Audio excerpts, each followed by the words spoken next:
fún mi. Hello fún mi. Wọ́n bá mi pa kíní ìjọ. What?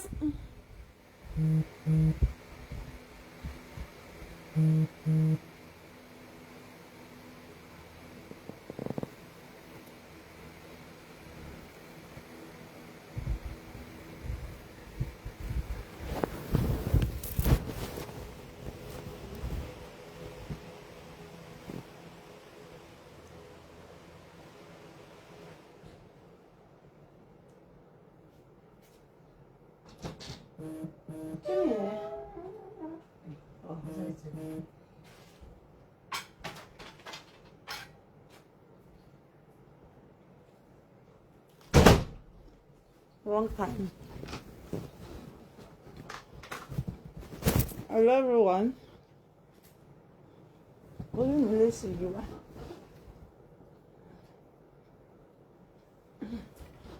Hello. Okay. Hi everyone. Good evening. Oh, Sultan.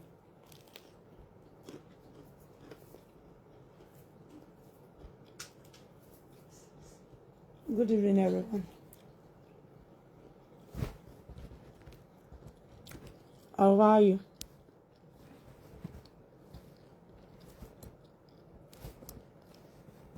Ṣé dáadáa lẹ wà? Ẹ bá mi ṣe ètò yìí dáadáa.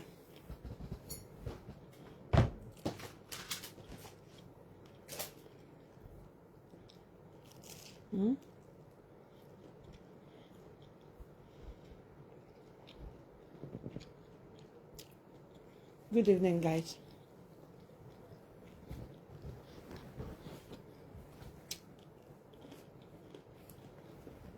Good evening, everyone.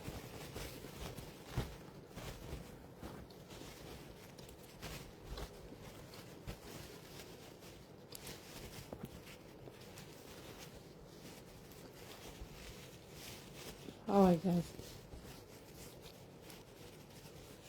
Hello tó jọ́ mẹ́ta. Mo kí gbogbo yín, mo kó nílé, mo kálejò. I just have to address this quickly.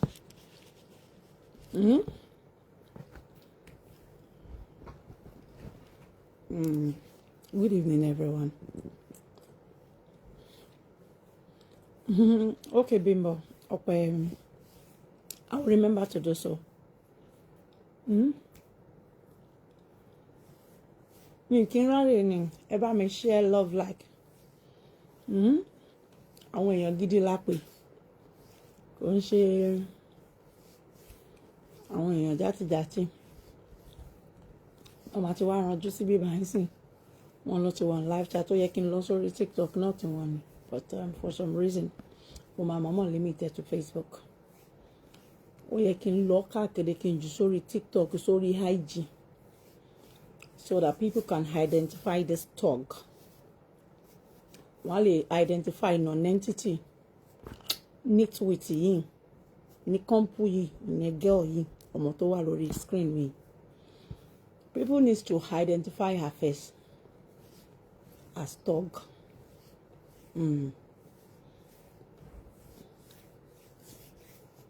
Okay, gbogbo yín. I've been trying to keep low. Have to lay low as much as possible. You know, to keep a low profile while I'm away. I've been away for a while now, but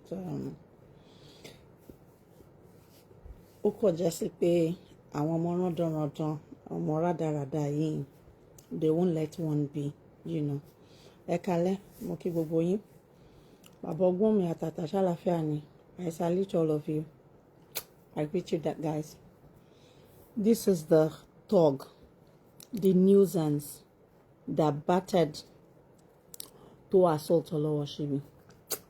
Ṣé gbogbo yín rí pé àwòyewòye tí ọmọ játijàti olórí burúkú ọmọ òfò, ọmọ onílara jálagbọ̀n, ọmọ tí nǹkan kan ò bí yẹn, ọmọ tó ti fara ṣòfò, fojú ara ṣẹlẹ́yà lórí social media tí wọ́n ń lò lórí Facebook. kárí ilé alágbólé kó tó di pé ó bẹ̀rẹ̀ sí ní ṣọ́pdéètì pé mo wà ní Nàìjíríà. Ọ̀rọ̀ yẹn àbọ̀ wá bá ní gbogbo ohun tí mo fi jẹ́ ìyá ẹ̀ ní màmá fi wọn kò ariwo kọ́ ló máa bá dé. Mo kí gbogbo yín mo mọ̀ pé tí ń gbọ́ oríṣiríṣi awuyewuye àmọ́ kí n tó tẹnu bọ ọ̀rọ̀ nǹkan tó dáa là ń ṣe and ibi tó já sí ó jẹ́ ibi tó so mí ó ká mi lọ́wọ́ kò gan-an. Do you understand? Ó jẹ́ ibi tó ká mi lọ́wọ́ kò ó ká mi lọ́wọ́ kò seriously. Tó bá ṣoko bá bọ ọmọ ẹlòmíì ni wọn ò ní fi rẹ̀ dá ṣàwò wọn láyé wọn tó máa fi kú tó máa fi jáde láyé máa kọ́lé wọ̀ fún wọn. Àmọ́ ibi tó ká mi mọ́ ó jọ́dọ̀ alápọ̀nlé mi ó jọ́dọ̀ onítìjú mi and that's why ni mo ṣe máa downplay ẹ̀ díẹ̀ intentionally. Mo mọ̀ pé àwọn ọmọ rádaràda yẹn náà wọ́n á ti wá sí bíbá yìí àwọn ọmọ òfò àwọn ọmọ tọ́lọ́ máa àlákà wọn tìran tí wọ́n ń gbéṣẹ́ fún tí ọmọ játijàti tó ń pè ní bọ́sẹ̀ yìí tó ń gbéṣẹ́ fún mo mọ̀ pé wọ́n á ti wà ń bẹ̀. Ó dìbà lè gbọ́ràn náà ṣe ń sọ létí ọmọ ẹ̀ àbí bọ́ bá bí ìyá aláyẹ rí kó ní gbèrègbèrè wá sí bíbá. Ibi tó ká mi mọ́ yẹn torí mi ò ń ṣọmọ ọ̀ràn kíran bíi tiyín. Now ẹ ti rí pé ìgbà míì ẹ̀rọ lòmíì nínú royal robes ní mọ̀pá dẹ́tẹ̀ ni wọn àwọn ìran ọmọ inú gọ́tà ní gbogbo wọn ẹ̀dẹ̀ máa dẹ̀mọ̀ nínú royal robes yín. You put on the royal attire you wear your regalia faking to be royal. Meanwhile ẹ̀yin miscreants ẹ̀yin thugs ẹ̀yin non-entity ẹ̀yin ní compo tí ẹ wà leveled up sáwọn èèyàn gidi in real life ẹ̀yin lẹ kó sí. Not everyone àmọ́ àwọn èèyàn gidi but for the rest of you irú àwọn nǹkan tí mo rí bẹ́ẹ̀ ṣé tá ẹ lè jà ní ọmọ bá kan kì í jagun bí ẹrú náà máa ń sọ náà tó bá rán yín iṣẹ́ ẹrú ẹ̀ bá fi tọmọ jẹ díẹ̀. So now let me go into the story. Ọmọ òṣì ọmọ játijàti tẹ̀ ń wò lórí kíni tó ń pè ní bọ́sẹ̀ ilé jèsè bọ́sẹ̀ Kóìkì ló ń jẹ́. I'm sure gbogbo yín ti gbọ́rọ̀ ẹ̀ tẹ́lẹ̀. This is not the first time tí mo ti gbọ́rọ̀ ẹ̀wà kó tó di pò lọ pàdé pọ̀ máwọn ọmọ olórí burúkú ọmọ oníjàǹkáríwọ̀ àwọn ọmọ kárí ilé alágbolé Facebook àwọn ọmọ tí ò lójútì bẹ́ẹ̀ bá gbérú ẹ̀ mẹ́ẹ̀ẹ́dọ́gbọ̀n lẹ́ẹ̀ máa kúrọ̀ṣẹ̀ lójú ẹ̀mí yín. Àwọn èèyàn tó ń bẹ̀ mí tó ń gbà lọ́wọ́ mi ni mo ṣe máa ń wo ọ̀run ìpínlákùyà láyẹ̀ ò tó bẹ́ẹ̀ máa dáná fún àfaraya ìyẹn ọmọ tó ń lò yẹn kán pàwọ́pọ̀ ìwọ bọ́sẹ̀ kán kó ẹ̀pọ̀ máwọn tínú pálásì tó ń lò wọn bí alájà gbogbo yín àtàwọn olórí tọ́jọ́ ìyẹn lánàá wọn ìbí pọ̀n rí yín re. Mo sọ fún ẹni tó ká ọwọ́ mi the only one person tọ́wọ́ ẹ̀ ká mi mo sọ fún wọn pé ẹ mọ̀ pé nǹkan táwọn ọmọ yín fi ṣe ìṣekúṣe yìí pé wọn ìbíyà alájà wọn ni kán bá mi try ẹ lórí àga ọlá mi àbí ká jọ cross anywhere lẹ́kọ̀ọ́ àbí any other state. Má jẹ́ owó èèyàn tí mo jẹ́ fún yín I will pick it from that take legally lawfully. Àjọ fa àtọ́ra wọn ṣóyè yín èmi Àbíkẹ́ Ẹ̀gúnlé ni mímí ò ń ṣe ẹni tó ń gbá lójú.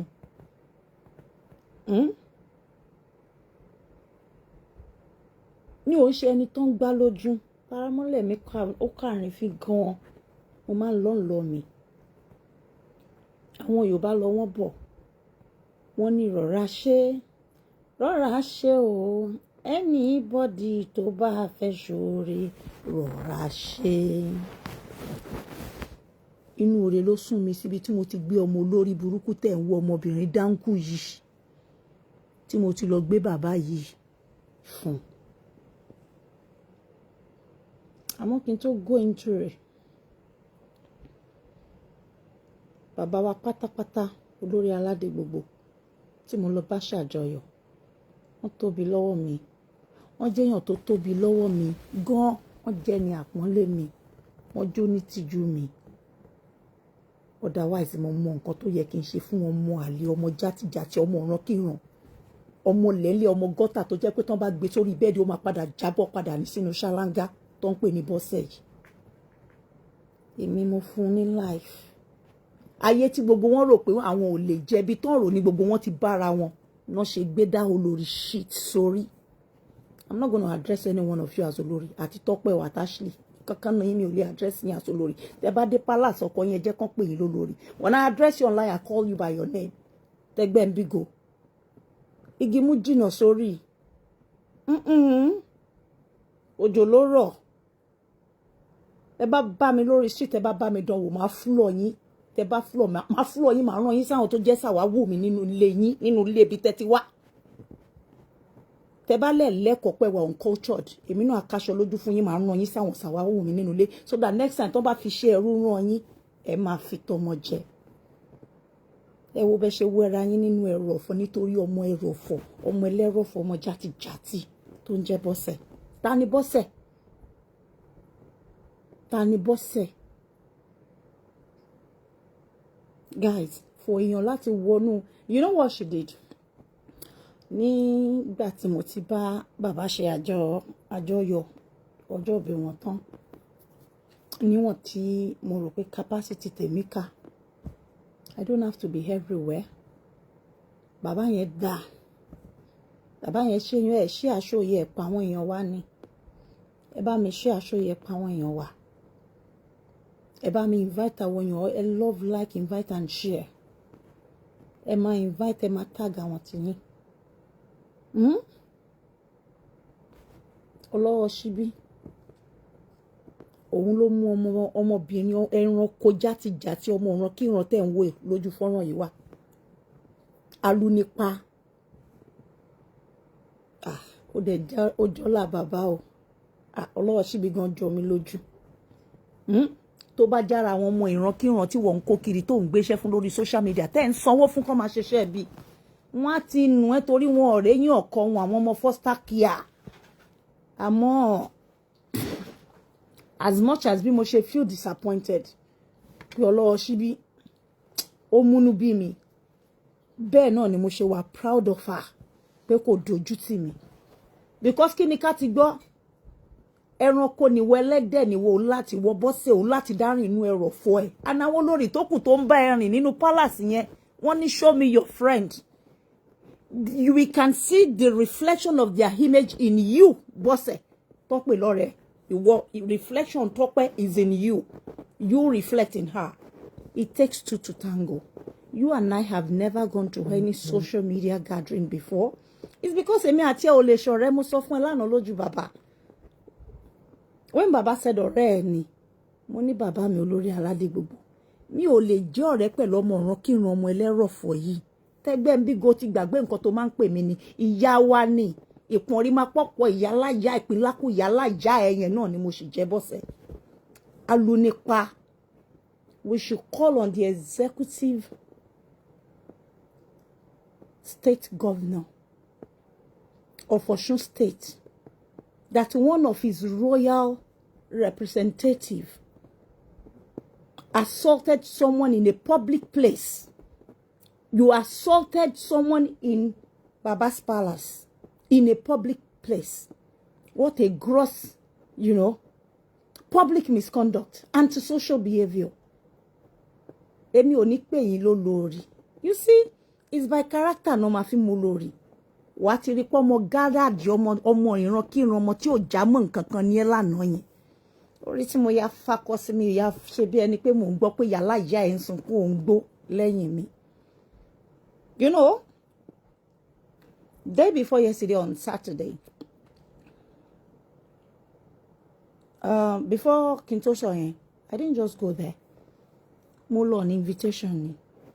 Bàbá mi olórí aládé gbogbo. Inú wọn máa ń dùn tán bá ti rí mi. Béèrè lọ́wọ́ àwọn tó wà ńbẹ̀ ńgbà tán rí mi. Inú wọn dùn. Wọ́n bá mi ṣẹ̀fẹ̀. Wọ́n dá Abike, I'm so glad to see you pé ní yóò yẹ ká pa màálù ni. Wọ́n ló yẹ ká pa màálù. Abike ló jọ sí mi gẹ́rẹ́ báyìí. Mo ní bẹ́ẹ̀ ni bàbá. Bàbá lẹ jẹ́. Ẹ̀yin náà tóbi lọ́wọ́ mi jù bẹ́ẹ̀ lọ. Ọjọ́ ìbí yín ni a gbọ́dọ̀ ṣe ni. A gbọ́dọ̀ jọ ṣe kí mo gbọ́dọ̀ yọjú sí yín kí bá yín ṣàjọyọ̀. Inú wọn dùn. He welcomed me. Wọ́n introduce mi sí gbogbo èèyàn bẹ́ẹ̀. He kept saying wo bó ṣe wá fine, ó ti wá fine gan Abike. Ṣé bójú ló mọ ohun tó lónú wọn rí mi sójú. Bàbá kept ẹ mọ̀ kí bàbá máa ń ṣàyàn. Oh beautiful but everybody akọ̀rẹ́rìn ni. Bàbá is one person tẹ́ bá wà pẹ̀lú wọn mo máa ń sọ fún yín pé there's never a boring moment. Àwa ń bẹ apá wọn ṣeré apá wọn ṣàjọyọ̀. Nígbà tí mo ṣe tán, I think I left there around 2:30 a.m. in the midnight. I went on my own. Gbogbo wa wà ń bẹ à ń bá wọn ṣeré ní palace wo òru yẹn ni àlejò sì pọ̀ rẹpẹtẹ o. But few were left. Bẹ́ẹ̀ kúrò bẹ́ẹ̀ láago mẹ́ta àwọn tó sì máa hàngì síbẹ̀ fẹ́ rí bàbá fẹ́ rí bàbá. Atache ló ṣe dọ́dọ̀ mi bọ́sẹ̀. Ọmọ ọ̀ràn kìràn ni ẹ́. Mo sọ fún ẹ pé kó tó mọ èmi Abike, mo fẹ́ kó fi past achievement yẹn láyé. Mo fẹ́ mú àwọn gathering ẹ, mo fẹ́ rí àwọn èèyàn ẹ. Show me your friends. Let me see them via pictures. Give me a little bit of an insight. Sínú past ẹ bọ́sẹ̀. Kí yàlá ìyá ẹ pínlákù yàlá ìyá ẹ tó rùgà sẹ́mi lẹ́ni. I would like to have a peep into your background. Mo fẹ́ wo past ẹ, mo fẹ́ wo àwọn caliber ẹ, àwọn company ẹ. I want to see the kind of people you keep as friends. Wọ́n ti rí pé olórí burúkú group of àwọn olórí burúkú ni gbogbo ẹ̀yàn ọmọ òṣì ọmọ ọ̀ràn kíran àtàwọn ọmọ tó ń gbéṣẹ́ fún lórí social media. Ṣé bójú wa náà ṣe orí burúkú náà ṣe ẹlẹ́yà ń bí báyìí. Ṣé bá rí gbogbo ohun tán ṣe bá aráwọn tán bá sùn aráwọn olórí burúkú tó ń gba pátánì gbogbo wọn. It's a shame. Pẹ̀lú evidence ni kò yàtọ̀ sí tiẹ̀ náà. Oore ni mo ṣe fún ẹ. Now, mo bá tèmi lọ níjọ́ pátì bàbá. Nígbà tó di ìjọ́ Saturday, right? Wọ́n ní wọ́n fẹ́ ṣe mímọ̀ whatever award in the palace. Mo wà pẹ̀lú olórí Adérónkẹ́ àjọdúró nínú palace. Bàbá bọ́tà bá ní pé ó yá gbogbo yẹn tẹ̀lé mi ká lọ. So when we got as soon as Baba was in the front and Emi, Olori Aderonke and so many other people, we followed Baba out. But Baba ní pé everybody tó wà ńbẹ̀ ni ẹ tẹ̀lé àwọn níṣó. Àbíkẹ́ ó ti wà ńbí kíní kan bẹ́ẹ̀ ni sà. Gbogbo wa kí wọn tọ̀wọ̀tọ̀wọ̀ àwọlẹ̀ àdè tẹ̀lé wọn. Bàtà dé ta. I was not telling Olori. I said, I'm going to my hotel. That I'm feeling sleepy. That I don't think I want to go to where we were meant to go with him. But I would like to go back to my room. So me, I went to Sherry B. Shema bought that in my step out by Moko Ba Molori Buruku Elede go Omo Jati Bí mo ṣe bá nìyẹn. When since she did what she did, she has not seen me. In 2023, tó ti ṣe orí burúkú tó ṣe yẹn. Kò tí fojú ẹ̀ kàn mí láti gbà yẹn. So she was shocked to see me. She was so fucking shocked, pardon my language, to see me for the first time. Lẹ́yìn tó ti dálẹ̀, ṣé mo ó ti ṣàtàché máa oríṣiríṣi èèyàn around me. She didn't just come pé kí n fóun lọ́kọ. She came to round my people up. Ẹ wá nígbà tó gbé kí lórúkọ boy tó ń ṣe PA wa Adéfẹ́mi tó ní kí yẹn kọ́kọ́ lọ parọ́. Pé òun ọmọléèfẹ́ ló ṣe fẹ́ lọ joyè. Tí yẹn náà gọ̀. Ọjọ́ ń gbé kíní sọ ń gbé tọ́ sáyà kiri yẹn náà dalẹ̀. Mo kàn máa ń wo gbogbo wọn pé I don't know why life is a race, is a wrestle for some of you. Why you cannot do your own thing uniquely, why you have to snatch from people, covet what belongs to others. Ani tí mo fi jù yín lọ láyé nìyẹn. Ta ni ìwọ rúdurùdu rádaràda tó dàbí àjẹkù òbí. Tó bá jẹ òbí kù ṣó mọ bó ṣe máa ń rí. Mo wo ẹjọ́ tí mo rí ẹ tó mo kọ́kọ́ rí ẹ your first appearance, the first day I met you. I was shocked to see pé wọ́n sọ pé wá from the state. You look at yourself. Ìpínlákù yálà ìyá ẹ̀ bọ́ sí ẹ̀. O ò lè fáṣọ mú ìwọ́lẹ̀ tèmi ìmúròde tiẹ̀. Oh, Nini, you don't have what it takes. O kàn gbọ́ kọ́ náà ń ṣe olórí. Olórí. Ọlọ́ṣẹ́ ló yẹ kó máa pè wọ́. Olórí. Ọ̀pọ̀ orí máa ń rùn bọ̀nàbọ̀nà. Ìwọ kọjá àwọn olórí. When she saw me,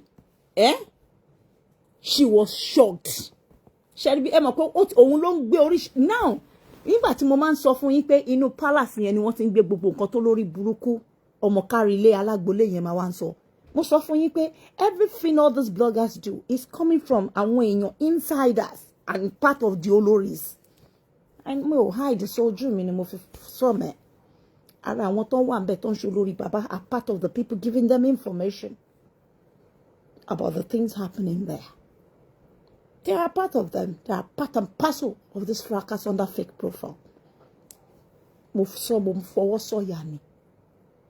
Mi ò hide láti sọ. Do you understand? So ṣẹ́rí bó ṣe rí mi yẹn nítorí nǹkan tó ti sọ fọ́mọ olórí burúkú. Ọmọ òfò. Ọmọ játijàti nǹkan àjẹkù, nǹkan panu, nǹkan àlejò orí Facebook yẹn. Ṣọ́ọ̀kì kọ́kọ́ gbé bó ṣe rí mi. The angel Oloshibi is in the hospital. She's in the hospital as we speak. She's in the hospital. Yes.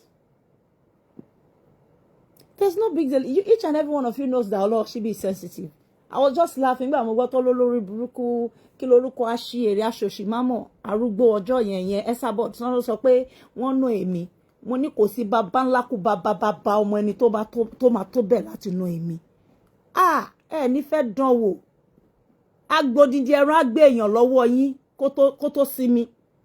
Ní fẹ́ dánwò kò ní sẹ́ni tó bí kú nínú yín. Yálà olórí ọba tó ń rẹ́ni ní o àbí wọn ò ní bí yálà ìyá ìjọ tó lórí kọ́kọ́ bá lòun yájú òun gbá ọwọ́ gbọ́wọ́ náà èmi máa lù bọ́lẹ̀ bí wèrè adé orí ọkọ̀ àṣẹjẹ máa lù nílùú bàrà ìjọ tó lórí kọ́kọ́ bá lórí òun yí orí òun yí. Are they fucking crazy? Any wojú ni ya wèrè ni. I was mad yesterday. Mo ní Olówóṣíbí gbà tiẹ̀ padà ó ní no àǹtí mi. Mo ní Olówóṣíbí gbà tiẹ̀ padà ó ní no àǹtí mi ó ní òun ò ní gbà. Inú bí mi gan right in the palace. Olówóṣíbí mo ní kó gbà padà ó ní rárá àǹtí mi. Ó ní mi ò lè ṣe lọ́dọ̀ bàbá.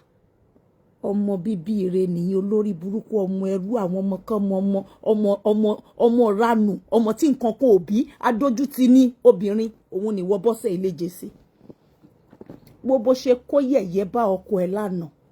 Wo bó ṣe kó ẹ̀sìn bá ọkọ ẹ̀ tó bá yá wọn máa rí lẹ́yìn àwọn ìyá Esther Ajayi mo rí ẹ tó ti ń ṣe pẹrẹpẹpẹ mọ́ Olúborí náà. All you want is connect.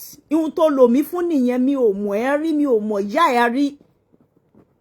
And that's why I just asked you to give me an insight, just a snippet into your past. Show me your people. Let me see the kind of caliber when you're throwing rope pẹ̀lú. Allow me to meet your past companies. Bosse, this is the best thing. Nílé ayé láti jọ́tán ti bí ẹ láyé ẹ. Ibi tí gbogbo yín ò rò pé tí máa bára yín lẹ ti bára yín lẹ ṣe gbégbéraga wọ̀. Kò ṣe ni ló ti ń bá Tọ́pẹ́ ṣe mo rí wà tí Tọ́pẹ́ mi ò ráyè olórí Tọ́pẹ́ kankan mẹ́ bá dẹnu lé ọkọ yín ẹ lólórí. I'm not addressing anybody as olórí. Mi ò sínú sàwáwù ẹ̀. I saw her body language yesterday. Mo report ẹ fún bàbá mo sọ táṣìlì náà. Tẹ́ bá fẹ́ flex. Tẹ́ bá wà within palace ni. Àwọn ẹgbẹ́gbéraga lẹ̀ ẹ sọ́lẹ̀ má torí ọmọ ọ̀ràn kíran ìbàbágò ọ̀ràn yín ṣẹ́. The only principle that I am obligated to be quiet for is that Baba. Because I respect him so much. But ẹ bá ṣe yàmàyàmà máa serve gbogbo yín ní yàmàyàmà. Máa yá aṣọ yín bí tẹ́ ti yá aṣọ yín mi. I let Baba know. Kó ọmọ mi tẹ́ gbá lójú èmi lẹ nà. Èmi lẹ nà. Èmi lẹ fi ìwọ̀ sí ẹ mọ̀ọ́mọ̀ àtàkọ́ lọ́wọ́ ṣíbí bóyá ọwọ́ yín ò ká mi. Àbí kẹ́ gbóná jù fún yín láti gbé. Ẹ lè máa bínú orí kẹ́ máa kùn kẹ́ máa wúgẹ̀. Àmọ́ ẹ mọ̀ bẹ́ ṣe máa wá bá mi. Wọ́n ní bí kankan nù yín dá. I keep saying. Má floor yín beyond your imagination. Má rán yín sáwọn tó jẹ́ sàwáwù mi nù lé ìyá yín àti bàbá yín. I don't care. Tẹ́ bá sọ pé ẹ wà uncultured. tẹ́ lack etiquette, tẹ́ ní decorum, then I'ma play the same way with you. Mi lè jẹ́ kẹ́yin ọmọ játijàti kan fi mí shine. Mo fi ọ̀wọ̀ fún bàbá torí ọmọ kọ́mọ mo òṣì lélẹ̀. Ṣé rí bó ṣe rí mi lálẹ́ Saturday yẹn? She was shocked. Ó fẹ́ lè wọlé yẹn ọmọ wèrè ọmọ bọ́sẹ̀ yìí. You know, I don't understand. This is a place I took you to. Èmi mo mú ẹ débẹ̀. Èmi ipasẹ̀ mi. And you see, kọ́lọ́n kó bá wa kẹ́ bàbá. Kọ́lọ́n kó jẹ́ kẹ́mi bàbá gùn. Nítorí bàbá ni mi ò ṣe ní fà lọ títí. Kọ́ gbogbo ohun tó yẹ kágbàlagbà ṣe ni bàbá ṣe lánàá. Bàbá yẹ̀yẹ́. Bàbá sọ pé ìjẹta. So you see that ìjẹta tó ṣe rí mi òun àtọkọ ẹ̀yẹn tán shock. Because they thought they have gotten away with everything they did to me. Èèyàn kan ní what did they do to you? Jẹ́jẹ́ mi ni mo jókòó ńgbà tí mo ṣẹ̀gbẹ́ ọmọ òṣì ọmọ àfibí sólóore tó ń pè ní bọ́sẹ̀ yìí lọ sọ́dọ̀ eléjèsè.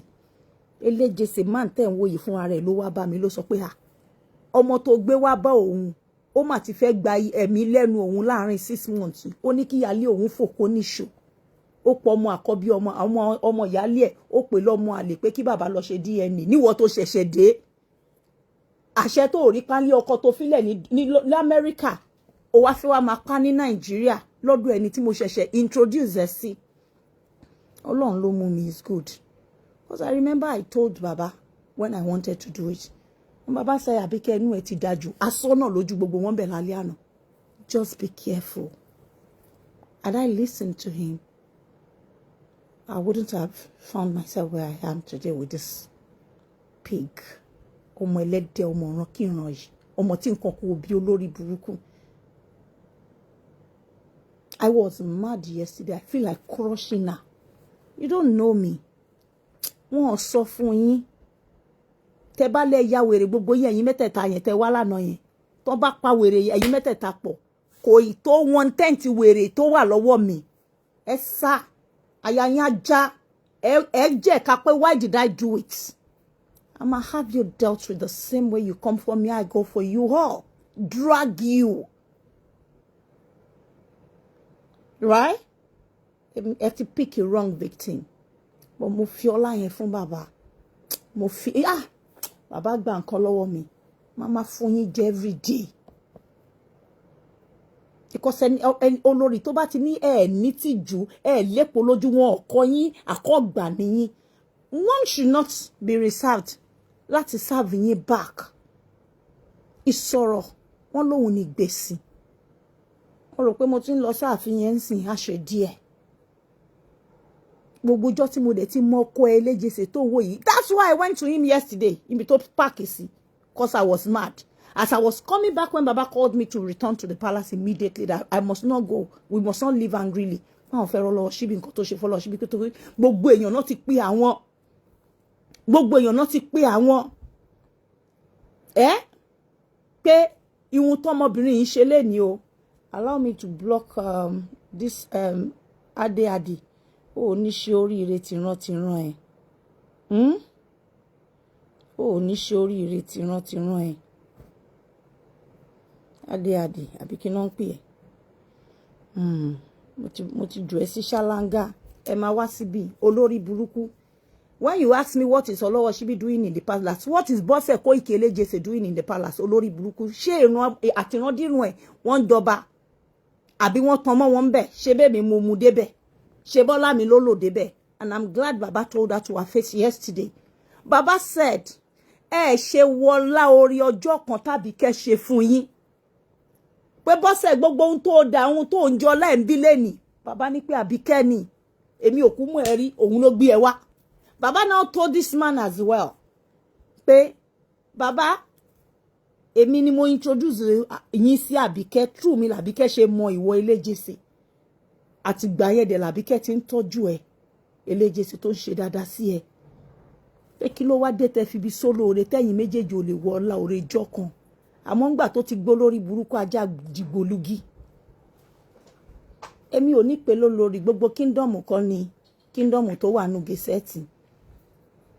Ẹni tó jókòó yìí ò ní palace. Ọba tí ò bá ti ní palace kì í ṣe ọba lọ́dọ̀ tàwa. pálọ̀ lẹ kọ́ síbẹ̀ lẹ hangi ṣẹ̀kẹ̀rẹ̀ ìlú tó ń pè léléjèsè gangan kì í ṣe ibi tẹ́ ń pè ní palace ẹ lọ́ọ̀lù yín tó bá fẹ́ jó lórí tó bá kọ́ pè yẹn lórí sọ fọ́kọ ẹ kó gbé ẹ lọ sí ìlú tó ń pè ní eléjèsè yẹn gangan bẹ́ẹ̀ bá tó bẹ́ẹ̀ kẹ́ lọ jẹ́ ń bẹ̀ ẹ jẹ́ ká wò ó ká gbúrò yín látọ̀run àmọ́ mo wọ láti bàbá bàbá gbà torí mi ìbá balẹ̀ jẹ́ rẹ́rẹ́ àti rùn nǹkan táwọn wí rẹ́rẹ́ àti rùn wọ́n ti káwọn tó máa kó àwọn tó máa gbèpè gbogbo wọn rẹ́rẹ́ àti rùn máa ti balẹ̀ jẹ́ bàbá mọ̀ torí jẹ́jẹ́ mi ni máa jókòó bọ́ kí wọ́n mú àlè olórí burúkú ọmọ ọ̀ràn kí ràn bọ́sẹ̀ kó ìkì eléjèsè tó rèéyàn bí ẹ kò wá wo àdúrà ọlọ́wọ́ síbí àìfẹ́ ní pé ní àìfẹ́ yàn pé mo wà àwọn olórí náà tí gbogbo wọn dàbí ìjàbẹ́ ọbẹ̀ wọ́n rí tántálá nílẹ̀ mélòó ni sáìsì gbogbo wọn 2x2 1x1 tó ń ṣe bí èèyàn gidi gbọ́n bá bàtà lẹ́sẹ̀ tọ̀ ṣaraṣabáì ni wọ́n rí àwọn desperados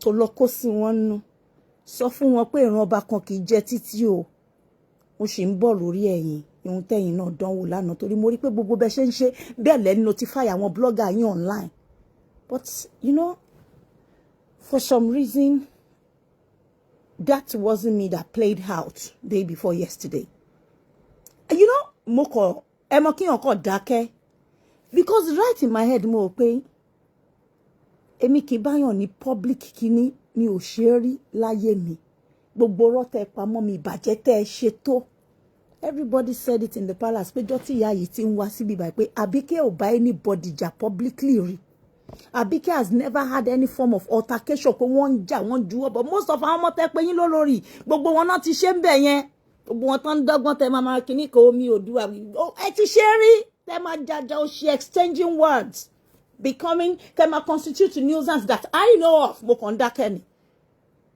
so you will not dare use me as a pawn to satisfy this miscreant thug pig olórí burúkú tó wà wájú lórí screen yìí now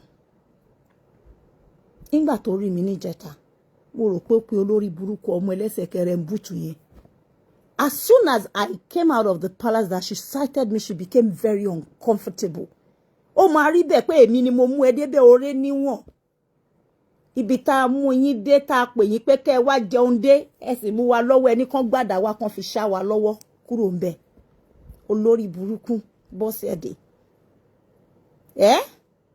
ṣe mọ nǹkan tó wá ṣe ó kọ step aside ní bó ṣe rí mi pé àtẹ̀lé bàbá got into his car and àwọn ti lọ ní I was looking for Lórí Adérónkẹ́ pé ẹ wo èmi ti ń lọ ẹ máa ṣọ̀hún dáadáa èmi kàn lọ ń tèmi mo rí òun mo rí eléjèsè I didn't say a word I walked past them wọ́n ní àṣebàjẹ́ ẹkú ara fún ṣe mọ̀ pé kí n dákẹ́ kí n jẹ́ kára máa fún ẹ̀rí ọkàn máa jẹ́ wọn ṣe mọ̀ pé bẹ́tà ju kí ni mo fẹ́ sọ̀rọ̀ pé so ojú máa túnra rí táwọn Yorùbá ń sọ pé òwe àkàlà ṣóhun rè gbogbo ṣẹ́ ibi tí wọ́n bọ́sẹ̀dé ṣe lẹ́yìn tí mo ṣe ẹ́ lóore tó wá fi bí san mi tó bẹ̀rẹ̀ sí ní bà mí lórúkọ jẹ́ káàkiri mi ò mọ̀ ìyá ẹ̀ rí mo mọ̀ ìyá tó bí ẹ mi ò mọ̀ bàbá tó bí ẹ mo dẹ̀ gbé ẹ látòrí Facebook látòrí social media ìwọ tó jẹ́ èèyàn tó bá àwọn èèyàn gidi dine àwọn ìrìn láyé ẹ mo wá sọ ẹ́ dé èèyàn mo wá jẹ́ kó wọ náà jẹ́ ni tí ayé tó wọ́n ń ṣe olórí wọ́n wólẹ̀ fún ẹ bó tiẹ̀ jẹ́ pé olórí fẹ́ẹ̀kì olóṣì palaceless nìyí ìwọ náà wá ṣe bí èèyàn gidi l'Amẹ́ríkà àwọn ará Amẹ́ríkà bá pè mí pé heje ó máa rubbish ara ẹ bó ló ti rọmọ rádaràda yẹn ṣe bí gúrúùpù òun ló ti ń ṣiṣẹ́ mo máa rí ẹ lórí fídíò tó bá pè mí ìyá wa ẹ ṣọ́ra fáwọn èèyàn o tẹ bá ṣe pàdé wọn tó ń ṣe ìyá wa just ẹbọ mo olóṣìkẹrẹ ń bùtù my sister you come for my sister I come for you ẹ yà fún wọn àwọn abatẹnijẹpa mi ń kú olè alọ́nilọ́wọ́ gbà òun ni wọ́n ó máa pè mí láàárọ̀ lọ́sàn lálẹ́ lórí fídíò ìyá wa ṣe ti gbọ́ pé ìyá wa kìnnìkan àjọ máa rẹ́rìn mo rò pé yàn dáadáa ni ìgbà tó yá mo notice pé ọlọ́wọ́ síbí tó gbé wá ó gba ọlọ́wọ́ síbí sẹ́gbẹ̀ẹ́ so wọ́n máa ń sọ kankan mọ́ ní kí ló dé tẹ̀lé pé ọlọ́wọ́ síbí tó mú yín dọ́dọ̀ mi mọ́ olóbó òun jọ kan ó dọ̀ mo níbo òun ló mú yín dọ́dọ̀ mi because that's the kind of principal I am. She introduced you to me. You cannot suddenly want to become my friend and sideline whoever that brought you to me. Yes, you claim to be a fan, diehard fan. Ìwọ ló ṣe ọmọ ní dọ̀tí ẹlẹ́dẹ̀ ilé rí lára ọmọ ọ̀ràn kíran tó rèéyàn bí ẹ. wọ́n lòun fún àwọn kan lára àwọn olórí 500,000 sínú àkáǹtì wọn wọ́n nítorí ẹ̀nà ṣe ń gbé ẹgẹ̀gẹ̀ ìwọ lòṣì ọmọ tó rẹ ní bí ẹ ó rẹ ní bí ẹ bọ́sẹ̀ ó jẹ gbèsè ń ṣọ́ọ̀pù mi ó káṣọ ò sanwó mo sọ fẹ́lẹ́ jèsè lánàá mo ní mo yá yín lówó rí it's still in my transaction ìwọ tí gbèsè pa ẹ́ ìwọ tó ṣe irun tó sanwó ó sì wà ń bẹ̀ ìwọ onídọ̀tí tí òkè ò bá sàlẹ̀ mu ìwọ tí gbogbo ara ẹ bọ́sẹ̀ tẹ́ pé filthiness ni how dare you walk up to èmi Àbíkẹ́ ọba obìnrin lèmi náà àgùntàṣọ lo 6 footer ṣẹ́rí bó ṣe rí mi tó ti lọ fún àwọn tó rí Facebook ní information wọ́n bẹ̀rẹ̀ sí ní táìpù àwọn tí rí o she's here in Nigeria what do I care I just sent it to baba I say baba sir kábíyèsí mi ní ẹ wo ìsinsìn tí ọmọ burúkú yìí rí mi nínú palace jẹ́jẹ́ mọ̀ kó ti lọ notify àwọn tó wà lórí social media ibi táṣìírí ẹ̀ ti máa tún ní gbogbo ohun tó ṣẹlẹ̀ lánàá they staged it to humiliate me but I thank God because ẹ mọ̀ pé àwọn kankan máa wà ẹ mọye náà tèmi ti fi ara wì ní wọn bí alájẹ ẹ̀yin olóṣè ẹ̀yin olórí alábànà onídọ̀tí tẹpẹ́ra yín lólórí wọn bí yín rẹkẹ farawí irú náà tèmi ti èmi ò farawí náà torí mo wà desperate láti fẹ́ ọkọ irú yẹn kọ́ o mo farawí náà ogun gangan kíyàn lọ sójú ogun kan parọ́ mọ́ ni kan dìtẹ̀ ni kan gbógun ti ni kan ṣe ìrìkíṣí ẹni ká ṣoore fún ni kan fi ibi sùn lóríṣiríṣi from one episode to the other betrayal left and right indoors outdoors ó máa ń strengthen èèyàn ni ó máa ń sọ̀yàn dá lágbára ó máa ń sọ̀yàn dá kíkanjú ni akíkanjú nìyàn máa ń dà tẹ́ bá fẹ́ gbọ́ a ní kinní kan tó bá máa pani kó pani èyí tí ò lè pani kó dákẹ́ kó yé dúnmọ̀ òun mọ́ni I got toughened up in the furnace in case you don't know my threshold for pain yálà yayin ò lè ní òun ni mo ṣe wẹ̀ lánàá bí mo ṣe wẹ̀ ìwọ ọmọ ọ̀ràn kíran ìwọ ènìyàn kéèyàn ìwọ ẹranko bọ́sẹ̀dé gbogbo ará Amẹ́ríkà tán bá pè mí pé èjè báwo lẹ ṣe lówó pé ṣe mọ gẹ́ ọ̀yí ṣá pé irú onídọ̀tí wo lẹ lọ gbé wá sí sáàkù yín abẹ́rò pé yàn gidi kan ni ó gbọ́kọ tó bímọ fún ọba ti ẹ̀jẹ̀ náà ní l'Amẹ́ríkà mo deliberately má bú bàbá yẹn púpọ̀ lánàá ni even though wọ́n ṣe mi wọ́n ṣe ẹlẹ́dàá mi so bá ṣe bá ti wá lọ ṣe ń gbọ́ fún mi bàbá ń ṣe kí níjọ ṣúyẹ yín bẹ́ẹ̀ mi ṣe bá tèmi lọ tí mo sọ bàbá pé ẹ̀wò wọ́n tún ti bẹ̀rẹ̀ o bọ́sẹ̀ tún ti bẹ̀rẹ̀ you see because ṣẹ́rí nǹkan tó fẹ́ fi spite mi irú nǹkan bẹ́ẹ̀ yẹn ò kí n spite mi to be candid do you understand ó fẹ́ ṣèṣe pé ó mú mi dé bíbọ̀ àti tò jébo ló ṣàlọ́wọ́ ó kú bá bẹni tí ó bọ̀ ó hàn fẹ́ na ẹ̀yìn mi wá ẹ fẹ́ ra yín ni when you marry yourself to the man you desperately want to be with.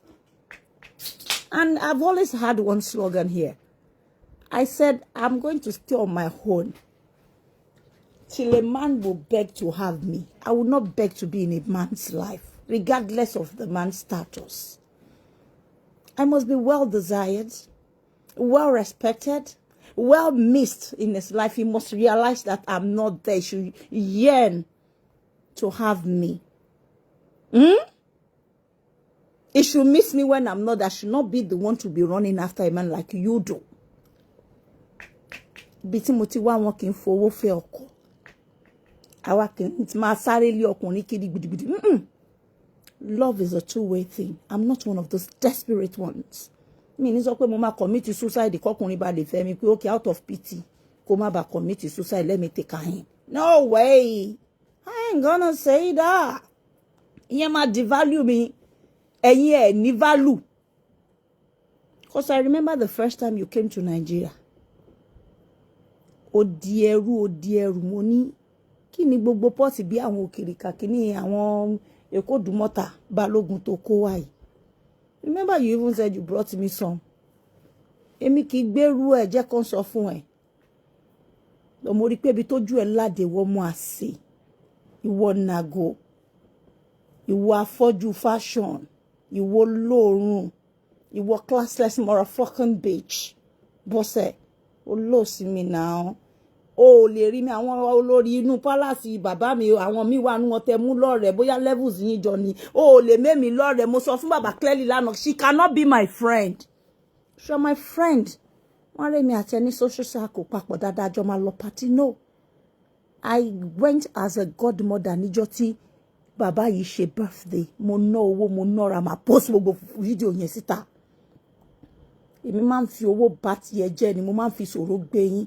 Eléje says one baba around Kabesi tẹ́ pé mo máa ń look after. Baba said it yesterday. I went to him, I told him near his car. Pé ẹ̀yin wá ná mi lọ́mọ. Olórí burúkú ọmọ dìgbòlugi ajá.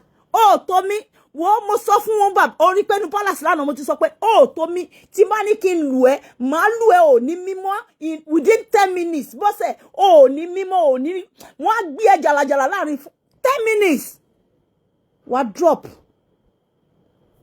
ìwọ mi ò fẹ́ mọ orú wèrè tó yà má fi nǹkan tán pè lọ́mọ Èkó born and bred raised in Lagos born and bred there mi ò ṣe olórí burúkú ọmọ àtọkọ wá balẹ̀ jẹ́ bí some of you mo sán lórí gan mo zani àwọn tó manage mi mọ̀ pé ó zani bó ṣe sórí wèrè gbogbo ẹ̀yin mẹ́tẹ̀ẹ̀ta tẹ́ wá lánàá tán bá papọ̀ ẹ ọ̀ bí yín dá ẹ̀ lè wé 10% of nǹkan tó wà lórí mi tí bá dálẹ̀ fún yín ẹ sá kábàkábà.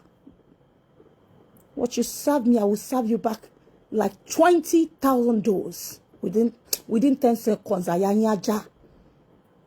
But you know, I keep saying that one person tí mo respect láyé mi. Si tó bá sọ pé Abike ó ti tó. Ó rí pé bàbá ó tó mo ní kó filẹ̀. Mo dákẹ́ lánàá. Bẹ́ẹ̀ ló ń dún fùrù kọ̀kọ̀ níwájú bàbá. Ó láyà. Orí ẹ burú kò ní dáa fáwọn tó bí ẹ tó bá wà láyé bọ́sẹ̀ kò ní dáa fún wọn táwọn tó bí ẹ bá wà lọ́run kò ní dáa fún wọn kò ní yẹ bàbá tó bí ẹ kò ní dáa fún ìyá ẹ.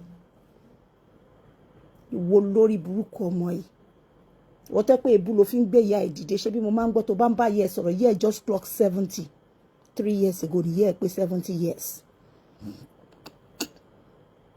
Ọmọ ọdún mélòó ni ẹ ìwọ mo ṣe ọmọ kọ́mọ yìí. You're so vicious, wicked, evil. Mo réyàn tó carry rubal tó carry rí. You're filled of venom. Olè olójú kòkòrò aláìnítẹ̀lọ́rùn ni ẹ. Ṣé bó rí Facebook kí lórúkọ ọmọ tó ń drag lẹ́jọ́ mẹ́ta Victor King ṣe bẹ́ẹ̀ gbọ́n ẹ̀ ẹ̀dí ló ń fẹ́ tẹ́lẹ̀. Ẹnu ẹ ló fi sọ fún mi pé o lọ bá ìyàwó ẹ̀dí pé kó jẹ́ kẹjọ máa fẹ́ ọkọ ẹ̀.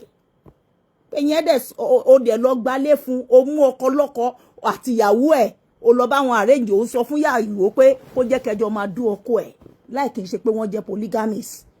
Wà wá mú change dollar wèrè ẹ̀ wá ṣẹ wà máa fowó roko kiri. Ó tẹ̀ wá fẹ́ fowó roko tó dúró déédéé tó sàn tó ẹ̀ tán bá dàbò yànyàn á wà satisfied. Ó ṣì èrè rí mo ní kó ṣeré wá sáàrin àwọn ọlọ́bàdé mi ò ní kó wá fucking jókòó. Ìyá ẹ̀ dẹ̀ fẹ́ jókòó nìyẹn o lè fẹ́ máa gba yìí kó fẹ́ wà ní social circle royal circle at the same time kó tún máa rókódó ìkànlẹ̀ máa fọwọ́ mú ẹ fẹ́ jolo rẹ fẹ́ jẹ́ kínní kan hello kò kí n flow kó dídò kí n flow láàrin àwọn royalty yẹn bẹ́ẹ̀ yẹn o ànàgbàlagbà ló fowó roko ó sáré san YVF desperado mo mú ẹ mọ̀yàn ó níyàwó ẹ̀ lára ó ní lára bàbá fúnra rẹ̀ ló fẹnu ara rẹ̀ ó sì wà lórí fóònù mi gbogbo ohun bàbá everything sì wà lórí fóònù mi as he reported you as your principal tí mo jẹ́ as ìyá ẹ ọmọ tó mú ẹ wá yálà ìyá ẹ pín lákù great grandmother ẹ bọ́sẹ̀ tí mo jẹ́ of course I have to listen to him wọ́n lé mi mo gbé wèrè wá mo dẹ̀ lọ́lọ́wọ́ síbí ló gbé wèrè wá èmi go mọ̀ pé wèrè wà nù tíìmù yìí mo dẹ̀ doubt pọ̀ ọmọ ẹgbẹ́ ni wèrè ẹ olóṣì ọ̀dọ̀ àwọn ọmọ ewé ló ti máa wá àwọn náà máa rí wúruwúru olóṣì ó dàbí shower shop ó mọ fruit tó máa ń pè ní shower shop láti ta ikùn àgbè olóṣì orí bó ṣe rí lánàá lórí burúkú dàbí àdìkù ẹrù àwọn ọmọ gadishu yamayama o rò pé wọn náà jẹ́ èèyàn ó bọ yùn ta ni yálà já ẹ ta ni bàbá ẹ ìwọ ọmọ àlè ọmọ òfò ó fẹ́ gbé mi wo mo mọ̀ọ́mọ̀ fi wo bàbá mọ̀ pé bàbá gan mọ̀ pé mo yẹn lọ lé yẹn pé mo yẹn lọ yẹn anybody wo máa clear anybody táwọn olórí bá yọjú bẹ́ẹ̀ máa clear wọn mọ́ ẹ kọ́ lọ fucking respect ara wọn they are not on the same carcass with you They should not bring shame to Baba's palace. FVA, me, social media person, me personality. Oti everybody. Alo lori TikTok, no be, no fine, no jai ori are ba pariwo e ba sọ̀rọ̀. She dey flow, or if our head dey flow. Bitọ́ lọ nta wá sílá àti jayé. Àmọ́ olóṣì ẹ̀, ara anointing tàwa orí támákìlẹ̀ yìí wá yálò now. Olórí burúkú ọmọ ọ̀ràn kìràn ọwọ́ tó rẹ̀ yàn lọ bá èmi ìyá ẹ̀ tó máa ní ìyá wa mo wá tẹ̀ wá ra àwọn voice ẹ̀ ìyá wa. Bó ṣe ń pè mí nìyẹn bọ́ sí ọmọ abára mo rí jọ lórí burúkú tọ́ọ̀gì ọmọ àlè ó fẹ́ lùyàn pa sínú ọ́fíìsì bàbá. Guys, ẹ fún mi ní love. I was mad, but I was able to control myself. Do you know, Baba credit me, pay Abike, the people in the palace said you did not say a word back. Because Baba called people in to give him the narrative. What happened? Because the impression that Ashley at Tokwe long for Baba we were causing ruckus. Meanwhile, it was Tokwe that enabled Bosse. Láti ṣe nǹkan tó ṣe yẹn. They were friends. They were so close. They were so close. And you know what happened? As soon as I got off my car, Bosse was with Yalaje. Bí mo ṣe bọ́lẹ̀ báyìí. I was to meet one Kabiyesi, Baba Mikan, Lano. You know, one will not just go to the palace and you think you will go and be seeing Oni. Baba busy is a very busy person.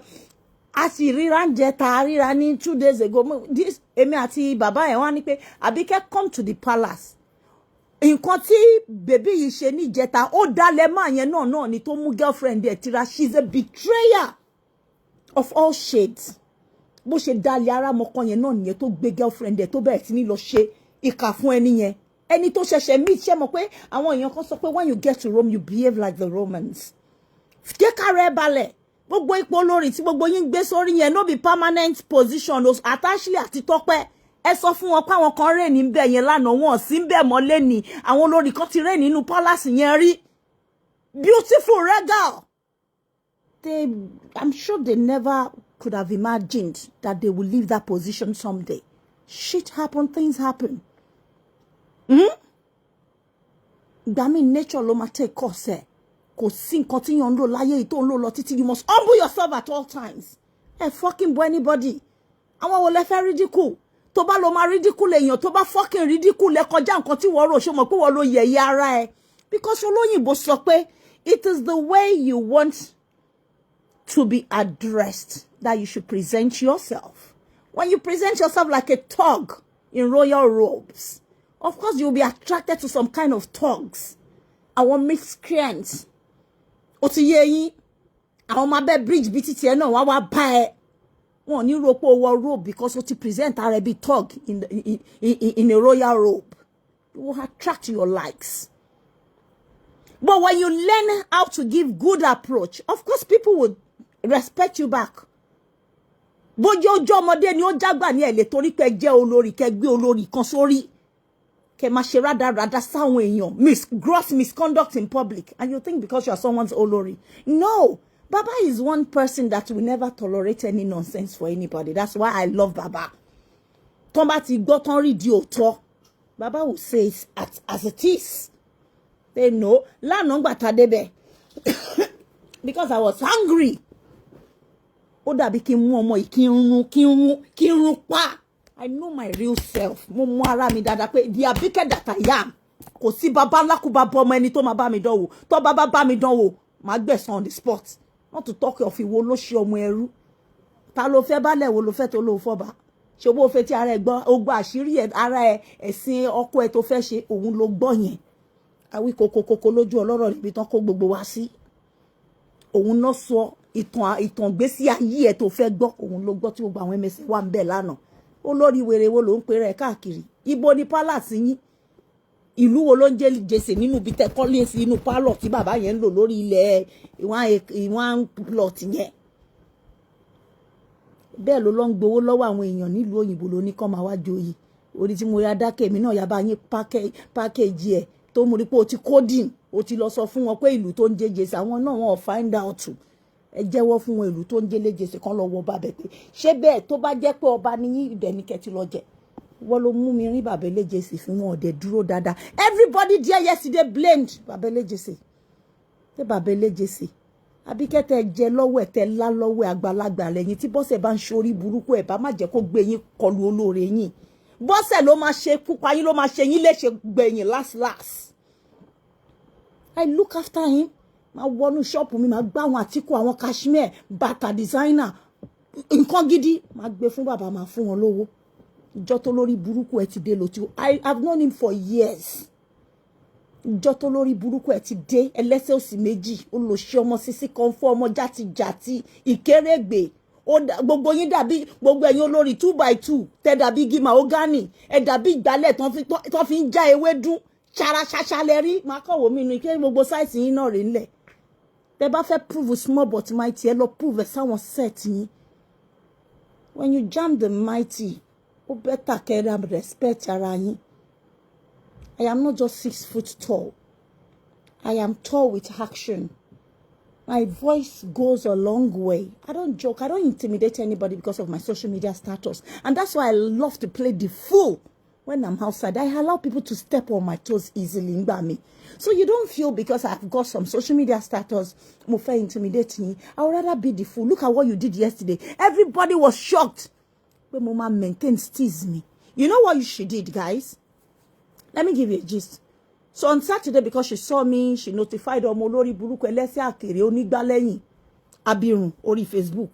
Ó ti lọ sọ fún gbogbo wọn bẹ̀rẹ̀ sí ní ṣe update wọ́n bú mi she's in Nigeria. That is stalking. Stalking and harassment in the palace. You stalked me to that place. You harassed me. O lọ sọ o monitor movement me. That's a crime on its own. Àwọn olórí tó wà ńbẹ̀ yẹn mo wo ọmọ Tọ́pẹ́ yẹn pé so you ò tiẹ̀ ní gumption o ní common sense. What are you guys feeling like though? What is this olórí title thing? How is it getting into your head? Ìlàkàyè yín dà. Ẹ̀yin mọ́mọ́ ẹlẹ́rọ̀fọ̀ wo irú bí tẹ́yin ti wà pé bí tẹ́yin wà má tóbi gẹ́gẹ́gẹ́gẹ́. Má gbọ́dọ̀ jẹ́ kókó ṣì títí ẹ̀ wá bá ibi tẹ́yin wà yẹn. So now má gbọ́ mi ṣí gbogbo kíní yẹn ti lọ me I now sent everything to baba pé wo ṣẹ́rí pọ́n tún ti bẹ̀rẹ̀ ibi tí mo wà rí nobody knew I was even away mi ò ṣe show mi ò bọ́ta ṣe show in a long time but you know I was so pleased to see her pé tó bá sọ pé ojú àtúnra rí pé ẹni tá a ṣe lóore tó dì ní lọ́wọ́ mú tó ṣe ní níkà ṣé bójú ṣe tún máa túnra rí rèé ó wá rí mi ìwọ Tọ́pẹ́ náà tó bá jẹ́wọ́ ló ṣe èèyàn lóore tí mo ṣe bọ́sẹ̀ Tọ́pẹ́ ìyàwó bàbá ni mo ń sọ tí wọ́n wá fi ibi sú ẹ how would you feel if you are not a double-faced person? I'm sure you must have heard from a few people that I brought her into that palace. You started frolicking with her. You befriended her. It was this same girl that used to tell me everything you say about me some years back. I would sit on my own. She would say she saw you in US. She would say, oh, Tọ́pẹ́ sọ pé, yèyé wọn sọ pé, gbogbo wọn náà máa ń sọ̀rọ̀ yín láìda.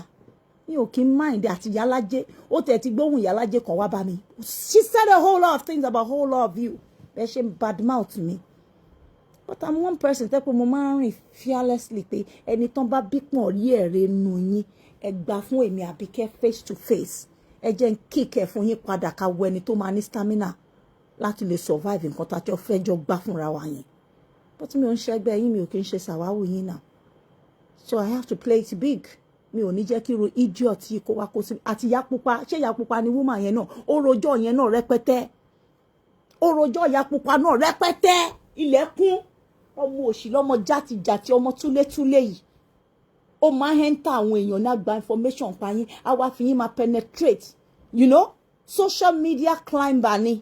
Àwọn social climber rather. Ó fẹ́ popular ó fẹ́ jẹ́ káwọn èèyàn mọ̀ òun ìyẹn girl burúkú ọmọ òṣì yìí. Akuru yẹjọ́, akuru yòṣì, akuru yẹ̀tẹ́, igi ìjábẹ̀. Ṣó ṣe rí bẹ́ẹ̀ mi tẹ́kọ̀ ṣe rí mo bá dákẹ́. Mo sọ nǹkan kan mọ́. Let me continue the story. So yesterday I dressed up to meet up with to go to Ibolati and Lono. Mo ṣáà ní pé màá bá bàbá yẹn sí pé mo ń bọ̀ o.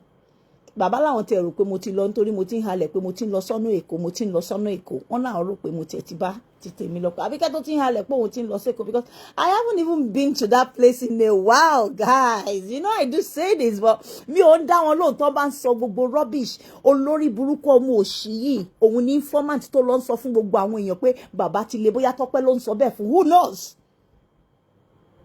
Òun ló lọ sọ nǹkan yìí. This same Tọ́pẹ́ saw me at a party. I'm going to post the video where I went to honor this bastard olórí burúkú ọmọ bọ́sẹ̀. Mo náwó mo nọ́ra ní party eléjèsè. I traveled all the way down, gave them money. Eléyìí tó ti wọṣọ yìí eléyìí tẹ́rí yìí náà mi ò lè sọ iye tí mo ná. This was the first time she came to Nigeria to meet eléjèsè. Ó ti ra aṣọ fún ìyálé náà ló wá mú lọ́tà. Ẹ máa wọ́n èèyàn tó máa ń fi smile gbogbo ẹ̀ wọ́n máa warm up láti penetrate and the moment they get in they want to dominate your world and kick you out. That's the kind of attitude she has. Do you get? So mo ṣáà wo òye gbogbo nǹkan tó ń ṣẹlẹ̀ yìí pé ẹ jẹ́ kí èmi lọ síbi tí mo fẹ́ lọ. Mo wá pe kábíyèsí pé bàbá pé mo ti dé bẹ́ẹ̀ o ṣóyè yín. So bẹ́ẹ̀ mi ṣe pé bàbá yẹn pé ibo lẹ́wà mo bá ṣe wọnú gate báyìí mo kọ̀ rí ìyálájẹ ni nínú mọ́tò ẹ mọ̀ mí náà mo ṣe bí ẹni pé mi ò rí yẹn mo rí eléjèsè yìí náà nínú mọ́tò.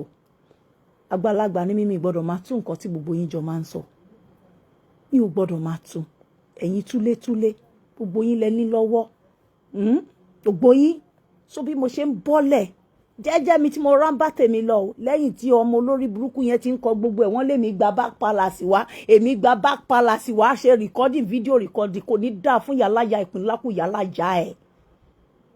Àgùntàṣọ́ lò lè mi ẹni ńlá máa ń ṣe òun ńlá tán níwájú ilé ni mo gbà wọlé mo tún gba wájú ilé bọ́ta wọ́n á tún kí mi tijó tẹ̀yẹ nígbà tí mi ò balẹ̀ jẹ́ tí mi ò ń ṣe olórí burúkú irú bọ́sẹ̀ tó wá jà ní palace odidi Ọ̀nìrìṣà tó wá náyàn mọ́ palace tó wá gúngò ní palace tó ló máa pààyàn sínú palace the same way bó ṣe sọ pé o máa fi ìbọn pa àwọn kan nìyẹn lọ́dọ̀ ní ọdún náà lọ́n tí mo bẹ́ẹ̀ wí tó sọ pé you will gun them down mo sọ fún ẹ mo lé bíbà yóò ń ṣe Amẹ́ríkà má lo gbogbo èdè wèrè tó ń ṣe bí èèyàn gidi ó gbóyìnbó ó gbọ́ Yorùbá anybody tó bá engage within 10 minutes wọ́n á rí how poor you sound grammatically. You're so poor. You're such a dullard. Olódo tí ó gbóyìnbó tí ó gbọ́ Yorùbá olóṣì akúrí adáyin ní ẹbọ́sẹ̀. Sọbi tó máa ń wà lẹ́kọ̀ọ́ wọnú inbox mi lórí Abike jagaban pé òkè bíbá ìlú máa wà àti kúrò nífẹ̀ẹ́ jẹ́ ń pidán fún ẹ káyà ya ẹ já. Èmi ló ná ọmọ mi ló ní pé because you are olórí wo kò ní dáa fún pọ̀ rí àwọn tó fi ẹ́ jọ lórí. Olórí wèrè wo náà ń pè ẹ́ olóṣì ìwọ rí yálé ẹ kó máa fò kébékébé wá sí palace Ọ̀ọ̀ni ṣé palace ọkọ ẹ débi tó wá lánàá yẹn olóṣì ọmọkọ́mọ ọmọ ránù ọmọ disgrace adójútì ni ọmọ orí bó ṣe dójú ó débì kan lánàá àánú ọkọ ẹ dẹ̀ ń ṣe mí because baba was really angry. Èmi kan ni mo rojọ́ fún bàbá wọn tó wà around ni bàbá lọ ṣe findings lọ́wọ́ wọn pé ẹ gbọ́ kí ni nǹkan tó ṣẹlẹ̀ ń bíbá ilé ni. You know, Baba was asking them, I want someone to give me a true narrative of what happened here today. And everybody started telling Baba because àwọn èèyàn were shocked pé èmi bí ṣe burú tó ti rò pé Abike máa sọ̀rọ̀. No! I don't mess with my steez when I'm in public. Kó lọ jẹ́ mo lọ kún mú ìyá ẹ̀. Wọ́n kan náà bí tí ò sí kámẹ́rà. Wàá mọ̀ ọ̀gá ẹ̀ lọ́gàá ẹ̀. Wàá mọ̀ pé wèrè ju wèrè lọ. Ṣó ló ṣí èrè ò tí ṣí èrè. Wàá jáwọ́ ọjà gọ́gọ́. Wàá rí ìwòwò ọjà máa kòkó wàá jábra ẹ̀. Wọ́n ṣe mọ̀ pé ó ti wọ́ wèrè. So when you were dealing with me, giving them information about me, saying things that were never true about me, tó ń gbé fọ́mọ lórí burúkú oníka mẹ́sàn-án onídòkúdò yẹn, tó ń post gbogbo ẹ̀kiri ń pa mi, saying Baba said this. Now listen to what she said, guys. Listen to what she said.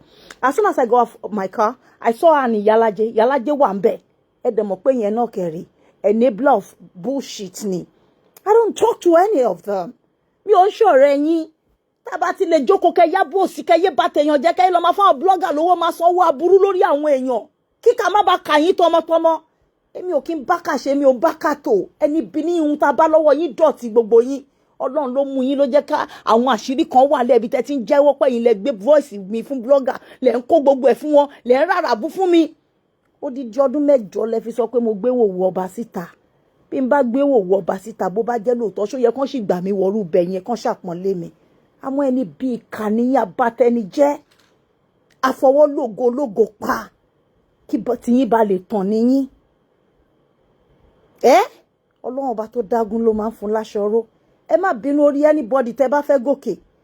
Lágbájá àtúpẹ́ tó yàn kò ní kí títí ẹ náà má tàn bá kọ́ bẹ́ẹ̀ bá a sì kọ́ bẹ́ẹ̀ yánú náà títí ẹ lò kó fi ríran inú òkùnkùn tiẹ̀. Bí ilé ayé ṣe wà ní ẹ má torí pé àtùpà lágbájá tàn ó tàn ju tiẹ̀ lọ. Bẹ́ẹ̀ bá gbárùkù tí ẹ lè lò ní ògo nínú inú ẹ̀ kẹ́yìn náà fi jẹ́ èèyàn ó ṣe kẹ́ lù pa. Do you understand?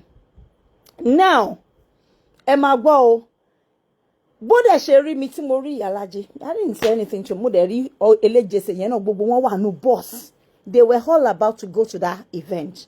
Èèyàn ló ń joyè bí tí bọ́sẹ̀ ti jà yóò bá dé onídé jẹ́ ó constitute nuisance. There was a lady tán fún lóyè lánàá Sunday.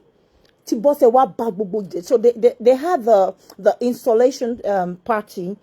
Àbí coronation whatever temanpe and they had a coronation party in the palace mi tó ma ti jẹ ewé já gbogbo ẹ̀sìn wọn lórí wọ́n ṣẹ̀ṣẹ̀ wá lọ fún party ní main hall. So wọ́n pè wèrè yìí o ẹ bèrè pé yálé ẹ̀dá hàn kọ̀ yálé ẹ̀ but that one is so reserved ọmọ Jẹ̀bú ni ẹ lè róbìnrin yẹn kó máa fò káàkiri fòròfòrò eléyìí ló fẹ́ ṣọ̀rẹ́ gbogbo èèyàn penetrate everybody gbọ́ teku wífẹ́ yẹ gbọ́ tẹyẹ wífẹ́ kú ìwọ ló mẹ́ni tó ń sọ̀rọ̀ mí bí ìwọ ló mọ̀ pé Yakupa sọ pé kiri kan pa mí ìwọ ló agbé story gbogbo story Tọ́pẹ́ náà máa ti wà lọ́wọ́ ẹ̀ èmi Àbíkẹ́ mo máa fẹ̀yìn tì ní tí mo máa wo ẹ̀sìn yín àtẹlẹ́yà yín ọmọ tí mo mú wá síbẹ̀ ni ẹ gbogbo ẹni tó bá rí pé ó ṣe mí níbi tán gbé ẹ mọ́ra tán fi ẹ́ ṣọ̀rẹ́ ojú báyìí náà máa ń láwo fi ń gbọbẹ̀ ojú èmi Àbíkẹ́ ni máa fi wo ẹ̀sìn yín àtúbọ̀tún yín tẹ́ máa ṣẹ̀sìn ara yín kọjá nǹkan tẹ́ wo máa wá rẹ́rìn máa wá sọ pé alva ṣó ń dùn ó ti ṣe fún wọn náà rọ́bà mi. So as soon as she sighted me my stars were with me Ọlọ́ṣibí náà wá pẹ̀lú mi 4 of us were there. As soon as I got off the car to walk in through the main gate which is the last gate to the main building. Ṣẹ́rí bọ́mọ ìṣerí mi báyìí ọmọ olórí burúkú yìí ó kàn náwó sí mi báyìí fún Ìyálájé ni eléjèsè náà wà bẹ́ẹ̀ ó báyìí òun nìyẹn ó ṣe bá olóhun nìyẹn ó ní òun nìyẹn ó ní wèrè ẹ̀ ló ń lọ yẹn ṣé mo pé mo ti gbé mi tí mo wọ white aṣọ àlà tó lórí burúkú oníyanjú olóòṣì ọmọ òfò ọmọ alábàwọn alábìlù ọmọ ìrankíran ẹlẹ́dẹ̀ ọmọ ẹrọ̀fọ̀ ọmọ tí nǹkan kan òbí ọmọ ṣẹ́mi ẹrú mi tí mo mú wá jayé tí mo ní wá tọ́ díẹ̀ ní ọlá wò tó lórí burúkú ẹ̀ gbé páìpù sí bí olùṣe ó lo páìpù títí kò tó yọ òsì ó wá ṣẹ̀ṣẹ̀ lọ gbé tọ́nẹ́ẹ̀lì ó ní kán bóun fi gbọ́n lálọ́ lé olùṣì kan lè rí páwọ̀ láyọ̀ lára òun náà ẹni tá a pè wá jẹun tó lóṣì ẹ̀dín ní lọ́wọ́ mú. ló bá níwèé ẹ̀ nìyẹn ló ń sọ bẹ́ẹ̀ fún Ìyálájé. I saw both of them but trust me guys mo pretend bẹ́ẹ̀ ni pé mi ò rí wọn. I held my purse chest up with my shoulder high and I started walking towards the palace where I was going. She was following me. She was practically shouting, Abike, aṣẹ́wó, aṣẹ́wó kí ló wá ṣe ń bí bàbá lọ́wọ́ fẹ́ rí ẹ mọ́ bàbá láwọn ò fẹ́ ta ló invite ẹ ta ló pè ẹ wá síbí. You know she wanted to satisfy olórí burúkú ọmọ kárí ilé tó wà lórí social media. That was what this bastard did to me yesterday. Everybody saw her.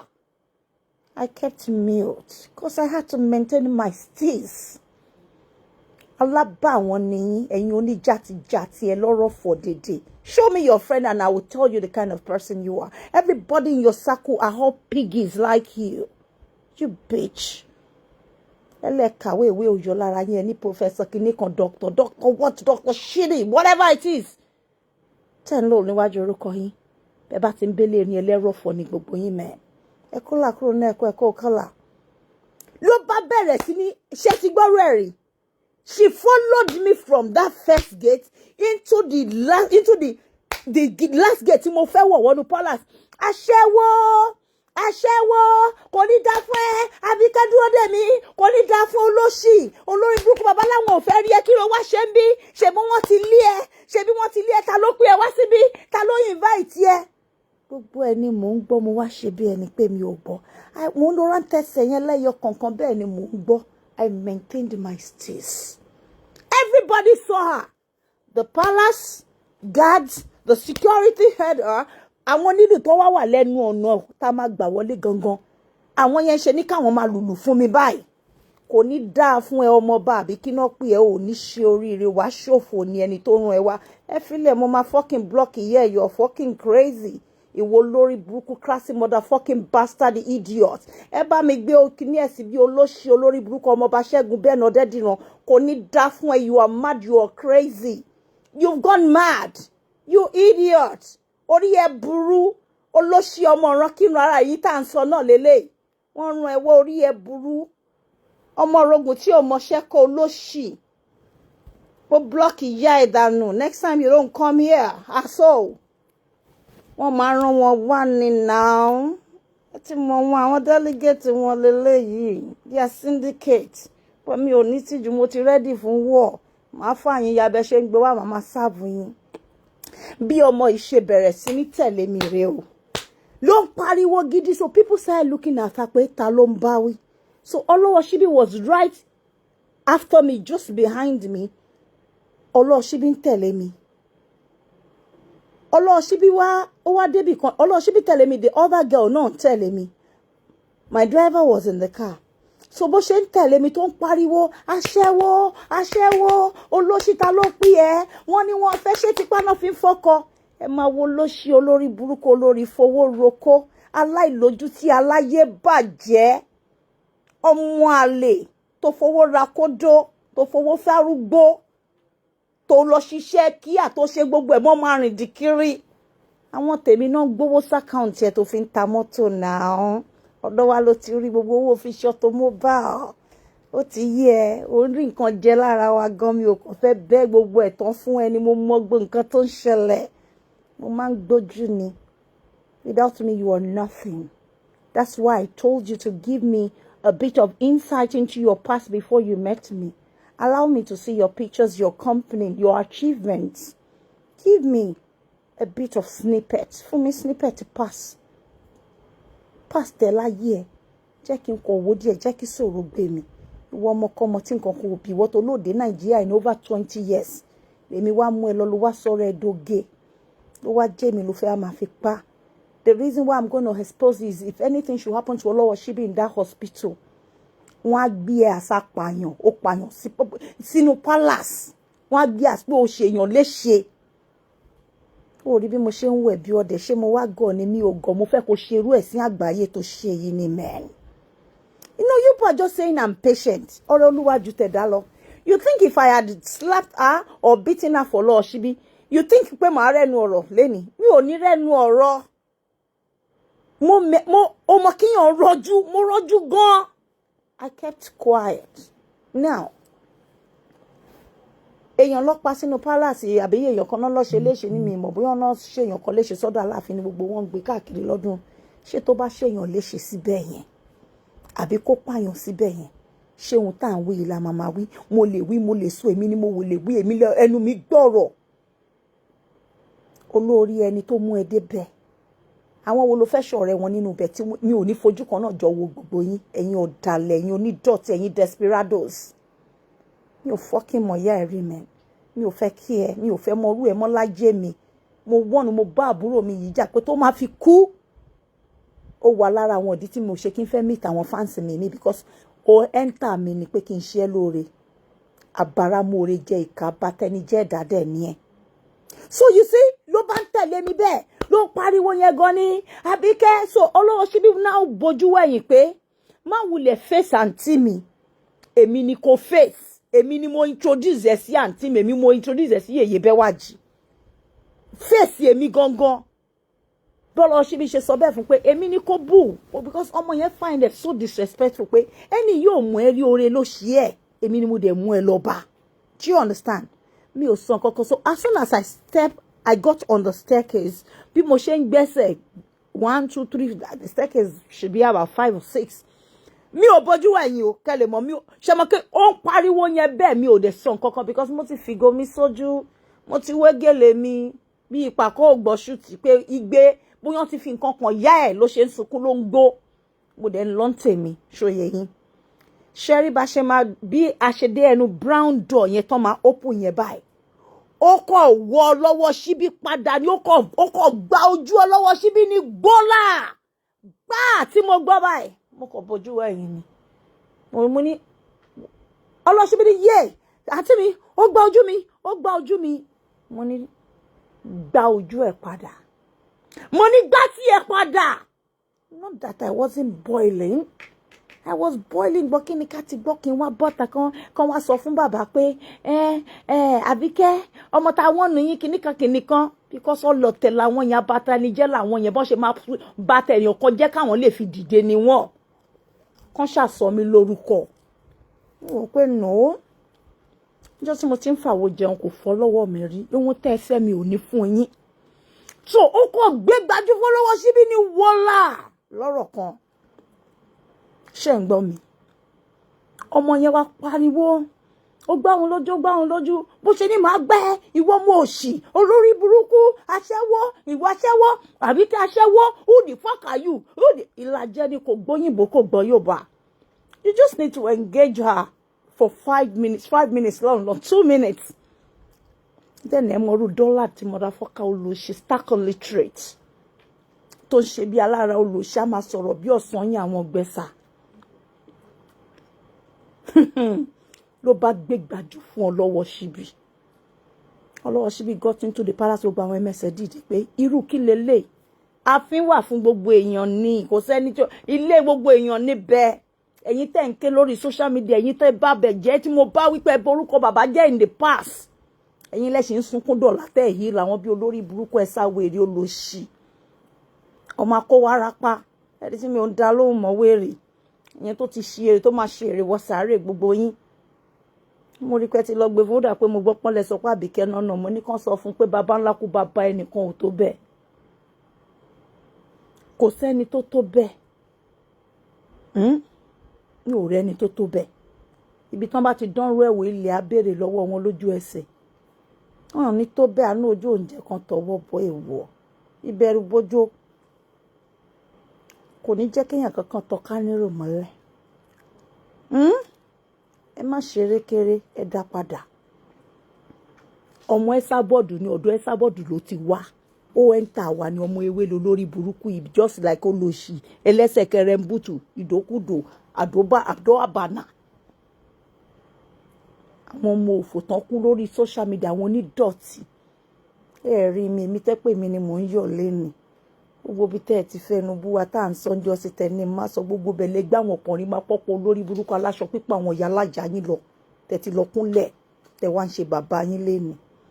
Inú mi dùn èmi ni mo win kò ń ṣe àwọn tí yín lèmi Àbíkẹ́ máa lọ rá gógó fún àwọn tèmi tẹ́ ẹ bú lẹ máa fẹnu gbolẹ̀ lẹ máa ṣe bàbá yín ṣé bí mo sọ fún yín pé àwọn ọkùnrin máa pọ́pọ́ great grandfather ọkùnrin máa pọ́pọ́ bàbá yín ni wọ́n jọ sí ẹni bẹ́ẹ̀ kọ́ ìyá àpadà wá ṣe bàbá yín èmi tí mò ń rẹ́rìn.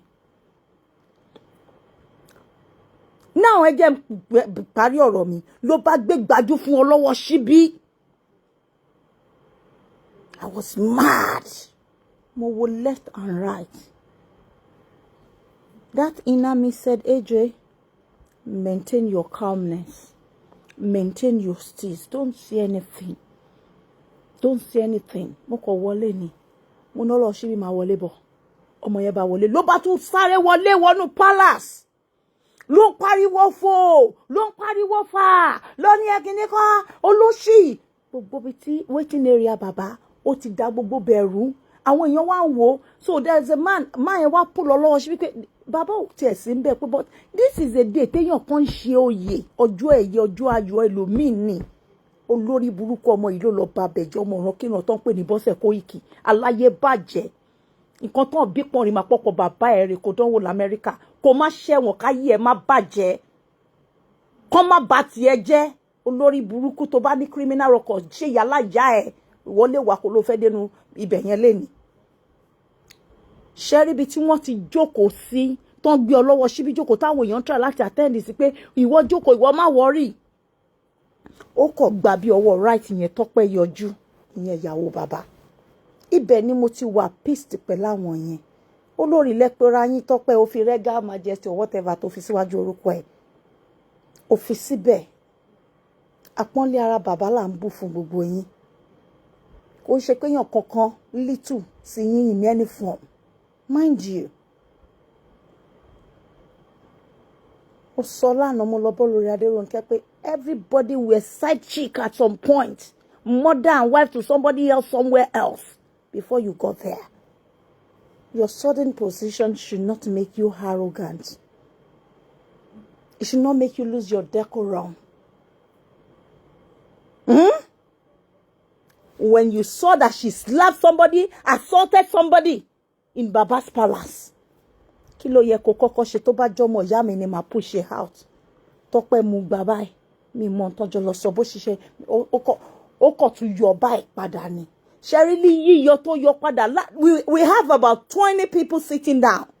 She just went straight to where Olowo Shibi was sitting down again. Gave her, ó catch ọmọ yẹn unaware ni. Ó kọ̀ tún fọ́ ní etí ní ball. Another one. Ó kọ̀ tún gbé gbàjú fún Olowo Shibi ni ó lọ because there were people in between. In fact, mo fẹ́ lè sọ pé mi ò mọ̀ Olowo Shibi ó gọ̀jẹ̀ báyìí because tó bá jẹ́ èmi mo sọ fún wọn pé Ọlọ́run má jẹ́ ká rí èmi ò mọ̀ bóyá palace ni o ká ṣáà má rí ni ká má gbàdúrà. How dare you assault someone nínú inú ààfin tó bá ipò ọjọ́ ọmọ lẹ́lẹ́ ọmọ ọ̀ràn kí ló rè èèyàn bí ẹ lóòótọ́ wọ́n wá gbé ẹ lọ later wá lọ má bẹ̀bẹ̀ because she's too Baba should banish you from there. Àwa tẹ́ fẹnubú tẹ́ pè lórúkọ tẹ́ parọ́ mọ́ àwa ò ṣerú ẹ̀ rí. Bó ṣe gbé gbájú mi fọ́lọ́wọ́ Shibi báyìí bọ́lá. Olowo Shibi almost fell. Mélòó lára ẹ̀ bọ́ sí olórí burúkú dáńkù. Mi ní ṣé wọ́n pé ẹ̀yin fẹ́ rí nǹkan sọ. Ṣé orí pé mi ò wá pretend. Mo sọ nǹkan tẹ́ ṣe torí mo fẹ́ káyé mọ̀ pé ìwọ Bọ́sẹ̀ Kóìkì eléjese tọ́ọ̀gì ní ọmọ ọ̀ràn kíran ní ẹ ò rè èèyàn bí ẹ. Orílé ò rárá ìyá gidi ti jáde ò rí bàbá gidi bí ẹ. Tó bá réyàn gidi bí ẹ tó rẹ́bí bí ẹ ni. No matter nǹkan gbọ́ Olowo Shibi lọ sí court. Gbé mi lọ sí court. Orin tí máa ń kọ fáwọn èèyàn ní gbogbo ìgbà pé rántí ọmọ ẹni tí ìwọ mi ṣe o. Rántí ọmọ ẹni tí ìwọ mi ṣe o. Rántí ibi tí wọ́n ti bí ẹ àti ilé tó ti jáde wá. Rántí ọmọ ẹni tí ìwọ mi ṣe o. Ó kọ̀ gbé gbájú mi fún ni Aunty Zaccheaus ní orí ìjókòó right there. Ó gba àwọn ẹmẹsẹ̀ wá gbá wọ́n wá mú sóní kan fòun lẹ̀. Ó ní kíní kan olóhun òkíà olóhun álù ẹ̀. Mú àwọ̀ Olowo Shibi pé ṣé àrìndìn ní ká pé léyìí or what? Ó mú gèlè orí ẹ̀ kó múlẹ̀ kọrun ẹ̀ kó tọwọ́ bọ̀ kó já para. Kó mú gèlè orí ẹ̀ kó rí dànù. Nọwọ́ sáàrin àwọn èèyàn kó grab blouse. That is more bí nǹkan tí mo imagine nìyẹn. People were mad at Olowo Shibi. And almost all the women sitting down there were saying, kí ló dé tẹ́ lè gbà tí yín padà. All the men too were saying, kí ló dé tó dákẹ́. Ọmọ yìí yẹ ìyá rẹ̀ lánàá nínú palace. And this same girl Tọ́pẹ́ embraced her right in the palace. Tọ́pẹ́ came out. Ìwọ Tọ́pẹ́ tó ń run odidi NGO. Where is your empathy for humanity? Let me ask you, Tọ́pẹ́. You call yourself a Regal, whatever you call yourself. What comes first? Your empathy for humanity. But because you knew about it, Tọ́pẹ́. I will say this. I told Baba, I'm really mad at all of you. You knew about it. You cannot fake to be one personality and then be, doing something else behind the door. If you claim that you are working towards the development and growth of humanity as a whole, why would your fellow woman, do you think that lady you guys beat up there is a regular person? Her father's name rings bell more than most of ẹ̀yin tẹ́ intimidate ẹ̀ bẹ́yẹn. Tó bá jẹ́ pé ẹ jẹ́ kàtá ní bàbá Bọ́sẹ̀, bàbá Olowo Shibi Olúṣẹ́gun Ọdẹ́gbàmí, the super ego mathematician. Tani fucking father boss at Jai Toby. Rather than you, Tope. That's why I look at you in the eyes yesterday. Right. I look at you in the eyes to ask you a question that, so you choose to rob the head of a suspect of that criminal while you threw a victim out and intimidated and humiliated her the more right in the palace. That's so inhuman, uncalled for and unaccepted. Come on. There should be equality amongst us. Èèyàn kò pọ̀jù èèyàn kan lọ. Ibi tá a bẹ̀rù. Òun náà bọ́mọ. Yíyí ló yí. Lẹ́wà ń bẹ tẹ̀wà yẹn. Àwọn kan ti wà ń bẹ tẹ̀wà yẹn rí lánàá wọn sí ń bẹ̀ wọ́n lé ní wọ́n ti dẹni ìtàn. Irú ẹ̀ lè yí kan anybody. Ìwà tẹ́ ẹ bá fi lẹ̀. Mo like bàbá. Wọ́n sọ̀rọ̀ lórí àkọ́kọ́ ń bẹ̀ yẹn lánàá. And people were still talking nice about her despite Nkota and Sobe. People were still talking nice about her right in the palace, Olori Zainab. People were still saying nice things about her. Even their messer was saying, yes, one man found low, you watch them humiliate your fellow woman. You think she was a servant or Omeru? No. O man wasibe nye dado man waki baba. Ọmọ eleniyan tí bọ́sẹ̀ pín lákùyálà ya bọ́sẹ̀ ìyàwó elégese o èèyàn tí ò rí fi sọ̀rọ̀ ọlọ́wọ́ síbí rí fi sọ̀rọ̀. You were mean, and as soon as all of you did what you did, you notified the social media as well, and then that bastard of a girl put up an update pé ẹ̀yin olórí ẹ ṣe dáadáa lẹ́ni ẹ ṣe dáadáa ẹ má jẹ́ arrogance gbé yín wọ̀. Àwọn kan ti lò gbàrí ń bẹ̀ yẹn lánàá wọ́n ti dẹ́ni tán wọ́n sì ń bẹ̀ mọ́ wọn rí gbà wọ́n lò pẹ́. You watch your fellow woman humiliated, dehumanized right in front of you, Tope, and you watch that and you rub her head. I saw you take Bosse into the inner chamber while you asked that Olowo Shibi should be thrown out. You attach it and throw them out, throw them out. I want to continue gbambe yen ri won lo pe won ri lo dojo ale. Igbale yi padà for anybody. Let humility be your watch key, your watchword first. Don't allow people like Bosse to make you irrelevant in the society. That's why Baba was very angry last night. This girl was rude to me. Who is your girl, Shade? Tani girl, eh? That woman you see there is 47-year-old. You came back to the palace to ask her to say sorry to you. You beat someone and you are controlling how she cries. That's someone you humiliated right in the palace. You dehumanized her. You used Bosse to dehumanize her in the palace. You knew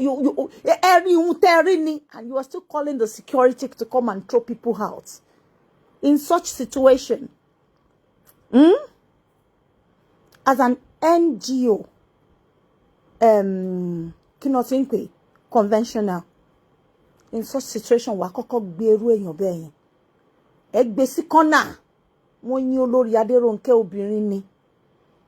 She was begging Olowo Shibi because she knew the implication of this if it should get to the general public. But then, I want to share you share no ni FF humiliate le se lo gbe form osi te ni ko put down update yin le se lo ni pe ko lo kosita. As soon as Olowo Shibi was beaten, 2 minutes after, Dorcas posted it on her wall that Olowo Shibi has been beaten and dehumanized in the palace. How did it get to her? How did she make that post after you dehumanize someone? And I was trying to tell you, Tope, you are wearing a bold face because it's Abike, you don't want to see her, or what? And let Baba know, te ba try me. And shebe mo laye yin. I'm telling both of you. Maintain where they put you. If you don't back feel your small lo man show me see. And one situation come out what te ba ri pe yan to ni se pẹ̀lú baba ni e pull out. E wa elomi a neutral person te ejo ni any rivalry whatever to ba wa nu ori yin to go and address the situation. Not you Tope coming out being so rude, so arrogant. Telling people to bundle the victim that you dehumanized out and then you rub Boss's head. And you call yourself Lenny Tony NGO. O de fẹ́ káwọn èèyàn máa dá sí NGO ẹ. O de rí kọ́ dehumanize obìnrin ẹgbẹ́ ẹ. For no reason should anybody give anyone a physical attack. Èèyàn lè fẹnu búyàn tó bá pẹ́ kọjọ́ ń fẹnu búra yín. Bó rí pé wọ́n fọ́ nǹkan mọ́ lórí eléjèsè náà nà pa. These are your people tó pé èmi mo mọ́mọ́ tó ń bá ṣọ̀rẹ́ yìí wá. Oh, Mori, èmi ò ṣọmọdé, I'm over 50 years old. Èèyàn kan kì í pa àwọn mágogo lẹ́nu. Mo ti wíyè ná, bó bá tún dọjọ́ mi ọjọ́ rẹ̀ máa tún sọ mí. Ó wá pèrè lẹ́ni tó ń ṣe NGO. Ó wá mú ọmọ yìí lẹ́yìn tí ẹni kí bọ́sẹ̀ ẹ̀ nà ó ya gbogbo aṣọ. Ó bẹ̀rẹ̀ sí ní ó fọwọ́ di aṣọ ẹ̀ mú ni. Mi ìdẹ̀mọ́ wáì tí mò ń sọ fọ́mọ yìí pé gbá tiẹ̀ padà. Ọmọ bíbí rẹ̀ nìyẹn. Ó láǹtí mi, ó ní mi ò ní gbà padà. Ó ní tó bá jẹ́ ta ló ti bá mi ṣe, ó ní màá gbà padà, màá nà, màá yaṣọ yìí ẹ̀. Ó ní bọ̀ láàfin bàbá mi àfihàn onírìṣà, ó ní mi ò ní fọwọ́ mi kàn. Ó ló pé òun kó gbá òun létí lẹ́mẹ̀wàá tí bàbá máa fi gbọ́n pa ẹ̀. Ìwọ Tọ́pẹ́, ibo ni human feelings ẹ wà? Ó wá rí pọ́n di, ó wá tún wá form face. Come on. A lè káyọ̀ lórí tó ti lónú ibẹ̀ yẹn o. Tán beautiful, tán elegant. Bá ṣe wáyé pamari la ṣe ń rí. Àwọn kan wá wọn dúró wọn pẹ́pẹ́pẹ́. Àwọn kan wá wọn dẹni tán. Ó lè jẹ́ bá a ṣe kọ́ ní ó lè já fọwọ́ fà. Ẹ lọ ṣe pẹ̀lẹ́ ṣe mẹ́dọ̀. Ẹ̀dẹ̀ ńlẹ̀. Ẹ̀dẹ̀ ńlẹ̀. Ẹ̀dẹ̀ ńlẹ̀. That's bad. Ẹ dehumanize ẹ. Ẹ tún wá rìkọ́ọ̀dù ẹgbẹ́ fún social media. Lẹ́sẹ̀kẹsẹ̀ tẹ́ nà tán bẹ́ẹ̀ tí Bọ́sẹ̀ ṣe nǹkan tó ṣe. Ọmọ olórí burúkú yẹn update pé she has been dehumanized, pé you told her that she was slapped 6 times. Kí ló múnú yín dùn ní nǹkan tẹ́ ṣe yẹn bẹ̀ yẹn mi lẹ́jọ́jú mi mo lè fucking jẹ ojú gbogbo yín. Má jẹ́ ojú yín bàjẹ́. Ó ní jí sọ̀rọ̀ anybody. Má jẹ́ ojú gbogbo yín gbogbo wá dé court. Má faṣọ yín yá ń ta. Ẹ̀yin méjèèjì yẹn tẹ́ gbé nǹkan sórí. Ẹni tó rí nǹkan rẹ̀ lọ̀rọ̀ yín tó fẹ́ kú pẹ̀lú ẹ̀. Ọwọ́ àwọn tó ti sọnù tó ti jábọ̀ àbí tẹ́ ti jagbà ńkọ́. Kí ni káwọn yẹn ṣe?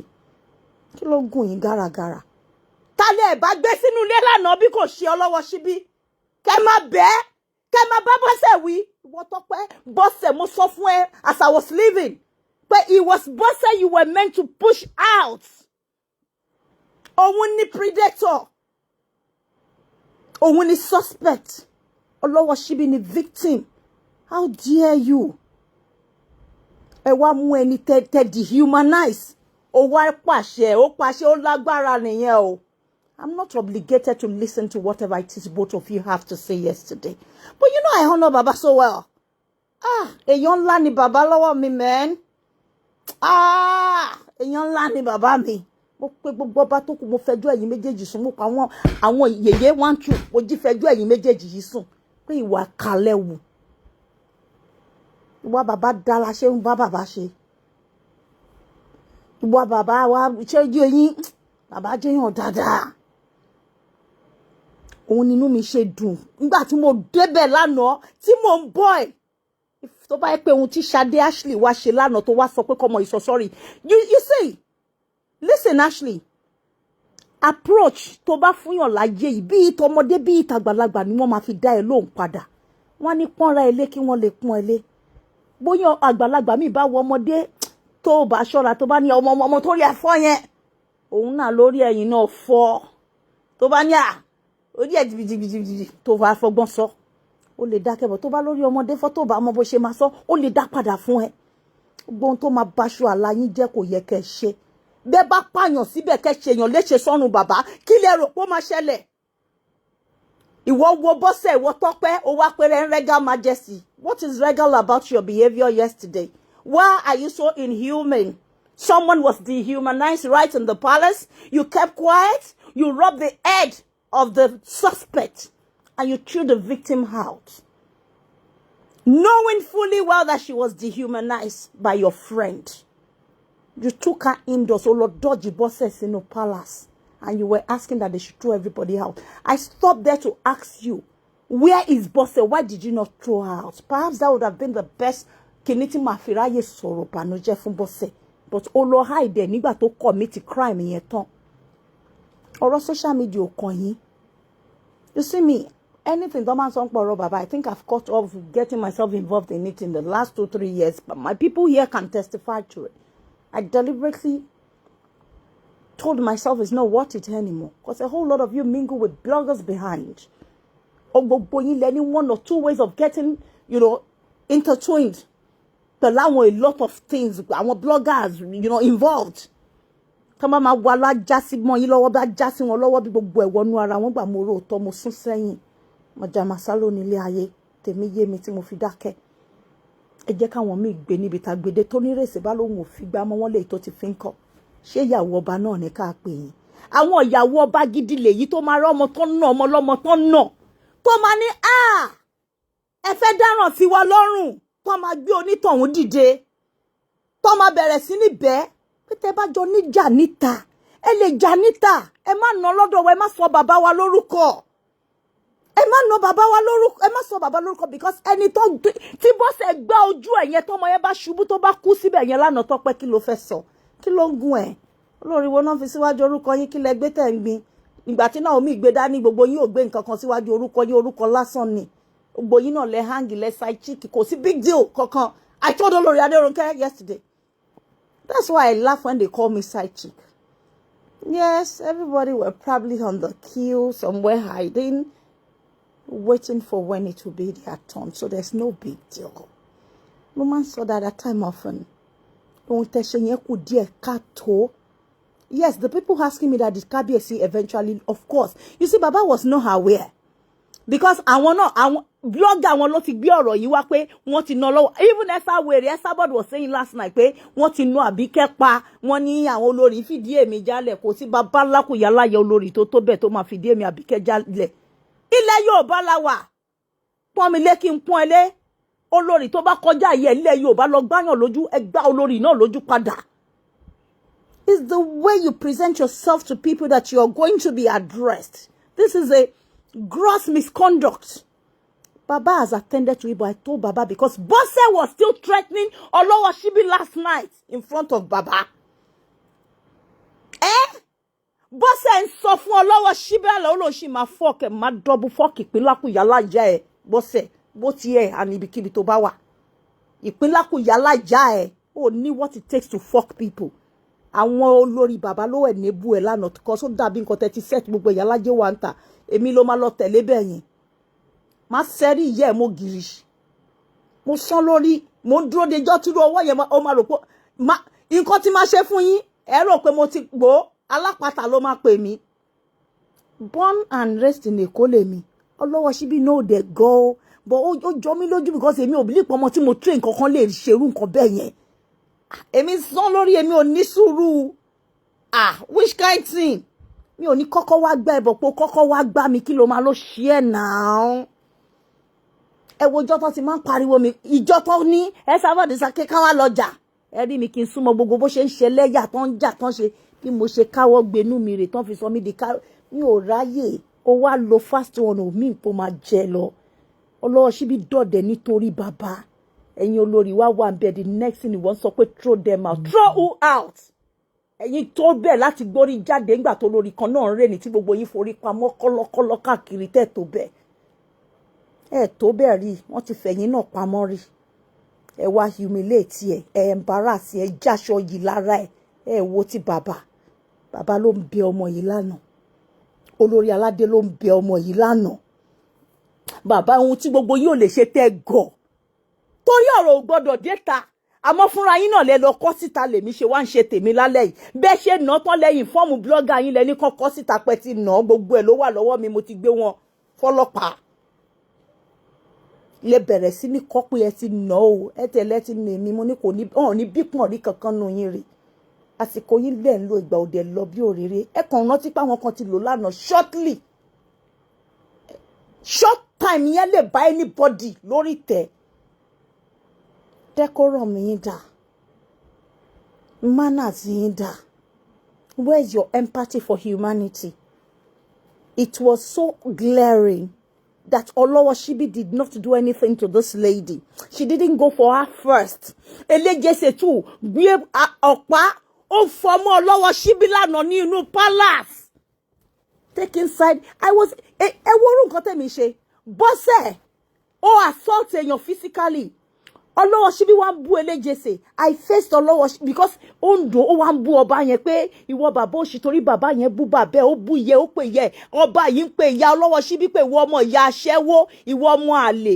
Wọ́n ní ṣe bí Bọ́sẹ̀ pé ọmọ tiyín náà lọ́mọ àlè ṣe bẹ́jọ́ ohun tẹ́ fi sùn mí ń jọ́ sí ni. Kò yà mí lẹ́nu pé ẹ̀yin ọkọ náà ń pè èèyàn lọ́mọ àlè. Ọba yẹn náà wá yọ ọ̀pá ọwọ́ ẹ̀. This is gross misconduct. We should call on the executive governor of Osun State, Governor Adeleke. We should call on, gbogbo àwọn dignitaries, all the notable people that says no to bullying, to intimidation, to violence, to step into this, because you could have easily killed this girl in the palace yesterday, if not for the intervention of àwọn èèyàn díẹ̀ kò ṣe tún intervention tọpẹ́ tì sẹ́nu kìnìún ni. Ó dẹ̀ ó mú Bọ́sẹ̀ wọlé ó lọ ti Bọ́sẹ̀ mọ́bì kan. Mo wá wojú ẹ lẹ́nu ọ̀nà. Èmi á pẹ́ ní Tọ́pẹ́ mi ò ráyè olórí Tọ́pẹ́. Ó gba ẹnu mi láti pe orúkọ ẹ̀. Tẹ́ bá dénú ọ̀dẹ̀ yín ẹ máa folórí sí. Mi ò ní ohun tí mo fẹ́ gbà lọ́wọ́ gbogbo yín àti Watashley. Tí ohun tán gbélé yín lọ́wọ́ bá wúwo lọ́wọ́ yín ẹ manage indoors. What you did yesterday is totally unacceptable. Tọ́pẹ́ ìgbéraga ti gbé Watashley wọ̀. After you walked her out, èèyàn tó gbá ní etí ọmọ yẹn ṣẹ̀jẹ̀.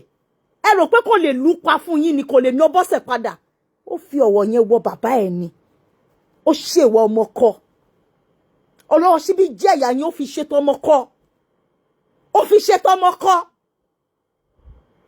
Pé àsọmọ kọ́ lẹ́ Yorùbá.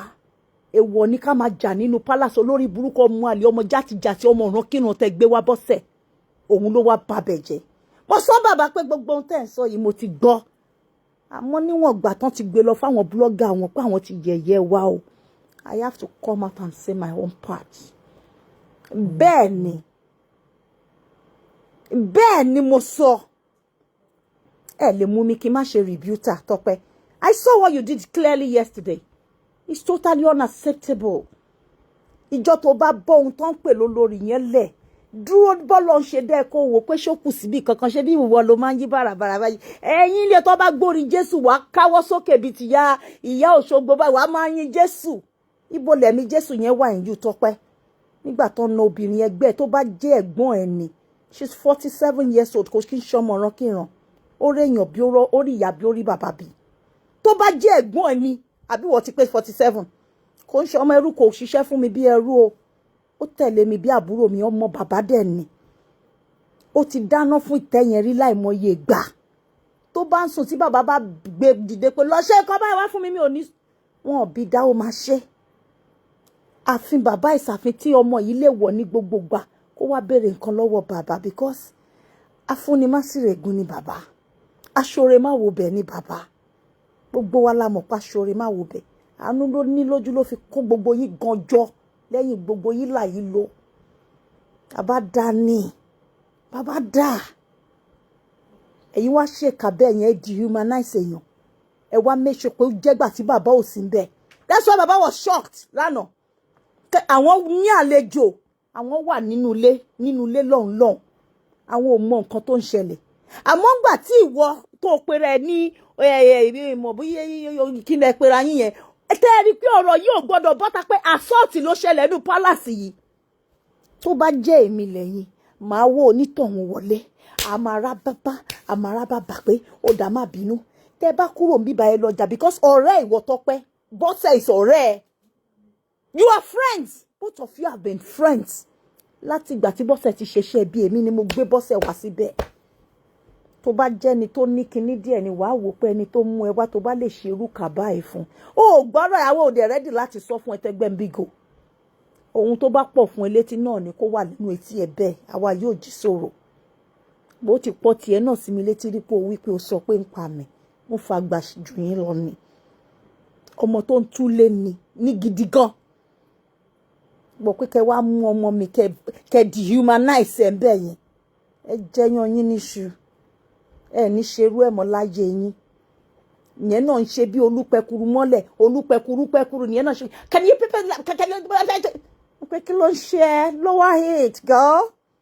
What the hell is wrong with you? Kéèyàn jẹ́ executive director nílùú òyìnbó. Ó ní bọ́n ṣe máa ń báyàn sọ, they will not be that rude. So tẹ́ bá fẹ́ lo accent British or whatever bullshit tó ń jọ yín lójú tẹ́ fi ń kó wọn jẹ ńbẹ̀ yẹn. Ẹ má lò fún èmi, ṣe rántí pé Britain lèmi náà ti wá. Èmi ò fọ́ fún gbogbo bullshit yẹn, man. The only person tí mo fọ́ fún ni bàbá. Tẹ́ bá fẹ́ sọ òyìnbó táwọn yín lọ tẹ́ ń ṣe jàtijàti, ẹ limit ẹ sínú bẹ̀ yẹn. Ẹ dehumanize èèyàn, bẹ́ẹ̀ ni alájẹ náà ló nawọ́. Ọmọ yìí tẹ̀lé mi láti gate. Ìwọ Tọ́pẹ́ rí gross misconduct here. Well, that ẹ máa fẹ́ yí má Abike àbí as usual. I was Abike that said, ó dẹ̀ ló run NGO. Ta ló fẹ́ fọ́ fún NGO ẹ mọ́ tẹ́ máa sọ pé we are taking some children off the street today. You that saw someone that was dying, that was beating black blue right before your eyes, but you were happy. You decided to bring in the suspect to rob her head and chase out the victim and humiliate her more. Mo sọ pé máa expose yín. I don't give a fuck. Ìdí tí mi ò fi ní jẹ́ kó kọjá ilé mi nítorí bàbá. Torí àfàgùn á lọ Kilimanjaro. Mi ò jí sọ̀rọ̀ èèyàn, mi ò rán yàn ṣẹ́ o. Tẹ́ bá ti dọ́dẹ ẹ̀yin tẹ́ ti múra tán. Àṣàyà bàbá mi. Àwọn kan ti wá náà lánàá o. Wọ́n ló bẹ̀ jù yín lọ. Ìgbà wọn ti ẹ̀yẹ wọn, àwọn dá lò ní àdáwà super àdálò ni wọ́n. Wọ́n fáìn dànù, wọ́n ló bẹ̀. Ẹ rí gbogbo ẹ̀yin ní ẹ̀mẹ́sàmásì yìí náà. Ẹ lọ lówà ẹ fi wà rẹ̀ lẹ̀, ẹ fi ṣọlá. Ẹ rẹra yín sílẹ̀. Káwọn yóò máa sọ pé ṣó lórí nìyẹn náà. Oh, she's so humble. Gbogbo gbéraga tẹ́ ń ṣe yẹn. Ẹ lọ jùlẹ̀ gbọ́ agbéraga ní tàná yẹn náà. Ẹ mọ̀ pé mi gamer ni mi. Ẹ ní wò pé ṣàbíkẹ́ tó burú yẹn rí bí mo ṣe rọra oblige. And I am actually not obligated to listen to the sound of your voice or whatever order you think you're giving. I only have one person I will listen to there. Just Baba. Tó bẹ́ẹ̀ láti pa mí láṣẹ àti wà táṣìlì. Mo fi Ọlọ́run ọba tó bí mi, tó dá mi, mo fi búra fún yín. Baba will tell you pé mo mọ̀ pé ò ní gbà. You actually to only this girl was rude to me. Tani girl lẹ́nu Afọláṣadé ọmọ ọdún mélòó ni ẹ́. She's 47 years old, kò ń ṣọmọrú, a university graduate, a master degree holder. Come on, girl. Ẹ lọ rẹra yín sílẹ̀, wà gbéraga, wà burúkú gbàlẹ̀ wù lánàá. Wọ́n tí yín pé kẹ́ wá bá Abike àbí, because I guess it's more than just what happened there yesterday. Mi ò rí mi ṣé mo tẹ̀ ti rí, okay, I think mo ti rí wọ̀rí. Mi ò bá Tọ́pẹ́ bá rí mi tẹ́lẹ̀ ó máa ń kí mi dáadáa. Mo rò pé Bọ́sẹ̀ ti wá poison mind. Ó dẹ̀ máa ń kí mi dáadáa o. Wọ́n dẹ̀ máa ń ṣàpọ́nlé yín. Ó wá ló ràn NGO. Wọ́n wá mú yàn, wọ́n lùyàn pa lójú ẹ̀. Ọ̀rẹ́ ẹ̀ mú yàn, ó lùyàn pa nínú palace. Ó ya gbogbo aṣọ ẹ̀, ó já yẹríngẹ̀, ó fọ́ fóònù ẹ̀ mọ́lẹ̀. Ó wá gbé sínú ilé oró bed, ó wá palẹ̀kùn bẹ̀ yẹn dé. Mo stop ẹ, mo sọ fún ẹ pé what do you think you're doing? Ó dà pé mi lè plan ẹ̀ fún. Wọn ò ní bí gbogbo yín kú. Wọn ò bí yín dá. Òun lèmi Abike ń sọ yìí. Mo ò tí rí ẹni tó bí dá nínú yín. Ẹ máa fọwọ́ kọlà mi lójú. Ẹ lè fọwọ́ padà mi lójú, ẹ gbàgbé ẹ̀. Because mo gbọ́ pọ́n ní Bọ́sẹ̀ wá mi on the night of Saturday. Bàbá said it ìgbà tí bàbá bá wí lánàá pé inú fùfù tó ń gbé kiri kó má ba nǹkan jẹ́ pé ṣé o rántí pé o wá bá mi. Bàbá said pé ìwọ ọmọbìnrin yìí wá bá mi. Ó sọ fún mi pé òun wá Abike níjọ́ Saturday. Pé mo sọ pé kí ló ń wá fún ṣe bọ́ọ̀rẹ́ ẹ ni pé ó sọ pé ó wà round pé ó fẹ́ nà ni. Pé àwọn dẹ̀ sọ fún ẹ pé kó má da ẹ máa worú olórí burúkú dáńkú. Ó dàbí gíma, ó gá ní olóṣì. Tí jẹjẹrẹ ti jẹ láti inú kíru eléyìí 2x2 lóhun fẹ́ nú èmi 6 footer. Erin ni ò ní fẹ́ sẹ́rí mọ́, máa ń rìn ẹ pa. Ó rí pé mo sọ fún ẹ lánàá lójú bàbá nu palace pé ìgbọ́ kí ni gbogbo wọn lòun wá mi lánàá ó fẹ́ náà mi. Ọlọ́run ò ní jẹ́ ń dáràn. Máa ṣe ẹ bọ́ṣẹ́ ṣe ń ṣojú Bọ́sẹ̀. Ò ní dánwò, ò ní fi rú ẹ̀. Mi ìfẹ́ mọ rúbi tó ti jẹ́. Ó tún wá gbé ìbọn lánàá nínú palace. When those girls, àwọn ọmọ mi, wọ́n fẹ́ ṣe fídíò nǹkan tó ń ṣe fún wọn gbogbo bó ṣe bí ọmọ fún mi tó tẹ̀lé mi yìí bó ṣe yọ fídíò pé ká máa ṣe meanwhile kan wá ní aago kámẹ́rà lọ́wọ́ tó gbé gbogbo orí burúkú tó ṣe. It was the camera wristwatch that had everything saved. tí wo lórí burúkú bọ́sẹ̀ àwọn ọlọ́pàá ń sọ pé àwọn máa gán ni pé ṣán fẹ́ wèsì ẹ̀mí wọn olórí burúkú ta ni babaláko bàbá ẹ̀ wọ́n tó ń fowó roko arúgbódò tó fowó fọ́kọ wọ́n sọ pé àwọn máa gán àwọn èèyàn down because they wanted to take evidence of the event. But eventually what happened? The people that watched this happen went to Baba. The man there last night with you and I, gbogbo wa telejese. Ẹ wo man yẹn bó ṣe give you accurate narrative of what happened that Baba, they did too much today. Torí àwọn ọmọ ìrankíran bíi tiẹ̀ ló bá dòwò pọ̀ lórí social media. Àbí? Tọ́pẹ́ náà a máa sọ fún ẹ wá ṣára yín látẹ̀lẹ́wọ́. Láyé yín tẹ́ máa fi kú ẹ má bá mi dọ́rọ̀ ẹ̀wò àti Tọ́pẹ́ àti Ashley. Ìjọ tí rẹ̀ bá tún ṣe ọmọ lọ́wọ́ yín. Má balẹ̀ jẹ́ kọjá nǹkan tẹ́ rò. Láyé yín ni mo sọ. Ẹ nà mí lọ́mọ. Ẹ ṣe léṣe. Ẹ tún wá ẹ ń sọ throw who out. Bo nípo yín lánàá ìjókòó mélòó lẹ jókòó ńbẹ̀ ìgbà tẹ́ ẹlòmíì ń rè níbẹ̀ bo ní gbogbo yín wà. Ẹ ń forí kọ́kọ́ lọ́kọ̀lọ́ kiri ni. Tẹ́ bá wá di pé wẹ́ wà nípò lẹ́ni. Ẹ dẹ́dẹ́. Ẹ má dáràn sọ́run bàbá. Ẹ má dáràn sọ́run bàbá. Ẹ má ṣèyàn léṣe sọ́run bàbá. Bó ṣe gbá ọmọ yẹn lójú tó bá lọlẹ̀ tó bá kú sínú bẹ̀ yẹn kọ́ ìwọ Tọ́pẹ́ ò láròjinlẹ̀ ó dẹ̀ ló ń ṣe ń jí o. Pé ohun tó ṣẹlẹ̀ yìí pé bí ọmọbìnrin yìí ṣe wọlé ó ná wọnú palace ó dẹ̀ tún lọ gbà ọmọbìnrin yìí dẹ̀ dákẹ́ mo wà shocked. Kí ọlọ́wọ́ sí bí ò gbé ọwọ́ sókè. People heard me, of course I told her pé gbá lójú padà ó dẹ̀ lóhun ò ní gbà. Gbogbo ẹ̀ làwọn èèyàn sọ fún bàbá ń bẹ̀. Eléjèsè dẹ̀ yọ ọ̀pá blue tó wà lọ́wọ́ ẹ̀ ó dẹ̀ fọmọ lọ́wọ́ síbi.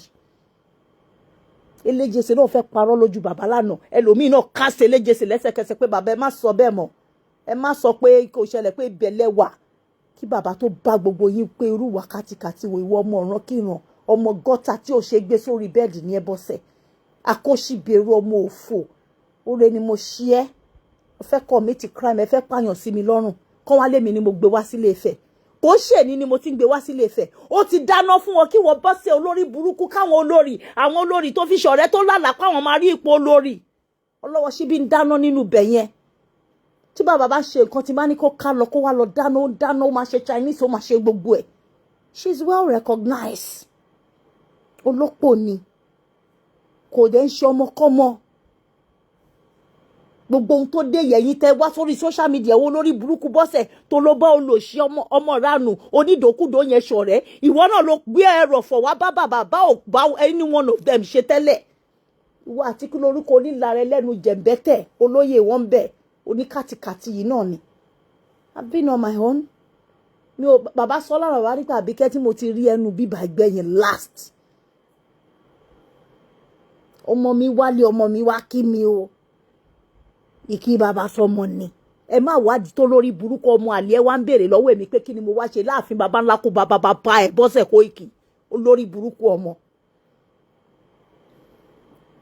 Ó sọ lánàá ó ní bàbá is my father ta ni father bàbá ẹ bó ni bàbá ẹ sọnù sí olórí burúkú ìwọ tó wálé lódidi 21 years tó mọ rúùtù ẹ nígbà tó lórí burúkú ẹ tọ́bẹ̀ jiná tán kádìmú ẹ fẹ́ máa bùlá tí mo gbé ẹ lọ́bẹ̀ ló ṣe mọ̀ pé it's your father you are mad. Ó wá fẹ́ pààyàn sí mi lọ́rùn olórí burúkú ọmọ jàtijàti ó wá lu àwọn olórí inú palace ẹ wá lu ọmọ ṣe léṣe odidi ẹni tó pèrè ní kábíyèsí kó máa jà pẹ̀lú gi nínú palace kí wọ́n tó pèrè lólórí kó máa fọ́ etí èèyàn já aṣọ èèyàn aláìlójútì shameless idiot. That's a gross misconduct, antisocial behavior. And you were enabled and abetted by Tọ́pẹ́ right in the palace. I told her before I left. It's not about they were shouting. I have everything recorded. That's why I faced her. I mean, common sense ni. Ẹlùyàn. Ẹniyàn ò dẹ̀ sọ kò bínú sí yín. Ó dẹ̀ tún wá bambe orí wá intimidate yẹ. Ó wá lo scope yóò fi sọ pé Baba say everybody should leave. How dare you even if Baba sọ pé ó ti fẹ́ ṣèyàn léṣe o. It is called sense of humor. Bàbá a gbọ́dọ̀ jẹ́ kí lè bọ́ tabẹ́ o. Ọmọ yẹn gba ojú ẹ̀ gidi ó ṣèṣe bọ́ inú ẹ̀ ń do ròpò radical ìwọ Tọ́pẹ́. Wo ṣọpẹ́ ibi tó já sí. Ìgbà ò lọ bí òréré o. Ẹ rántí bí mo ṣe ń tẹnumọ́ fún yín pé àwọn kan ti lò gbà wọ́n ń bẹ̀ yẹn rí wọ́n ti dẹni ìtàn lénìí. Gbogbo ohun tó bá ń gùn yín tẹ́ ẹ gbé sórí. Ẹ fi ọmọlúàbí ṣe. Ẹ fi bíbí re sí. Tẹ́ ẹ bá fi sí. Àsìkò ń bọ̀ tó máa wá ròyìn ẹ̀yin náà yẹ ìhun tẹ́ ẹ ṣe lásìkò gbà yín. Òpè rẹ̀ ní ẹni tó ń rànà NGO. Lack of empathy ni kò rí pọ́n lùyàn pa. And you saw her physique. You saw how frail this girl looks. Ó dẹ̀ enable. Ṣé fẹ́ pa ni. Ṣé fẹ́ pa sínú bẹ̀ yẹn ni. Tẹ́mi bá fẹ́ ṣe fún yín kí lọ bá ilé bọ́sẹ̀ níbi tó ti lọ ṣe party. Bó toró jó lórí burúkú ọmọ ọ̀ràn kíran. Ó lọ síbi tán ti ń joyè lẹ́yìn tó da gbogbo palace ìrù Ìyálájé náà dúró stage rẹ̀ síbẹ̀. Ẹ̀rù àwọn ọlọ́pàá kọ́ máa kọ́ọ̀kì ìbọn. Anybody tó bá rìkọ́dù. Àwọn talẹ̀ ń bá wí. Is it because Baba is not there? If Baba was to be there, ṣé máa try here. I would have escalated everything. Àtàwọn tó kọ́ọ̀kì bọ́ kò ní bẹ́ṣọ́ fún yín. You don't seem to know me.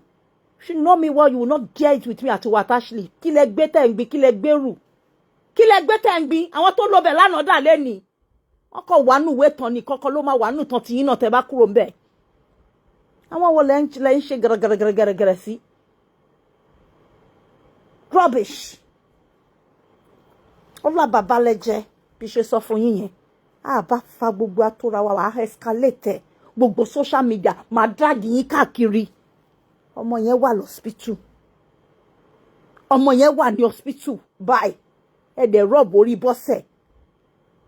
Ìwọ Tọ́pẹ́ rọ́ọ̀bù orí Bọ́sẹ̀. Tó bá jẹ́ ẹ̀gbọ́n ẹ̀ ní àbábúrú ẹ̀ náà ṣe báyìí ṣe bó láwọn sisters. Would you be happy? Would you be happy? Ìkànnì yín ẹ ti jẹ́ kí owú ẹjọ́wú ẹ ti jẹ́ kó hit better part of sense of reasoning yín. Because the first thing that should come to your mind that you should consider is the stable you hold. Which is what I told Olori Aderonke.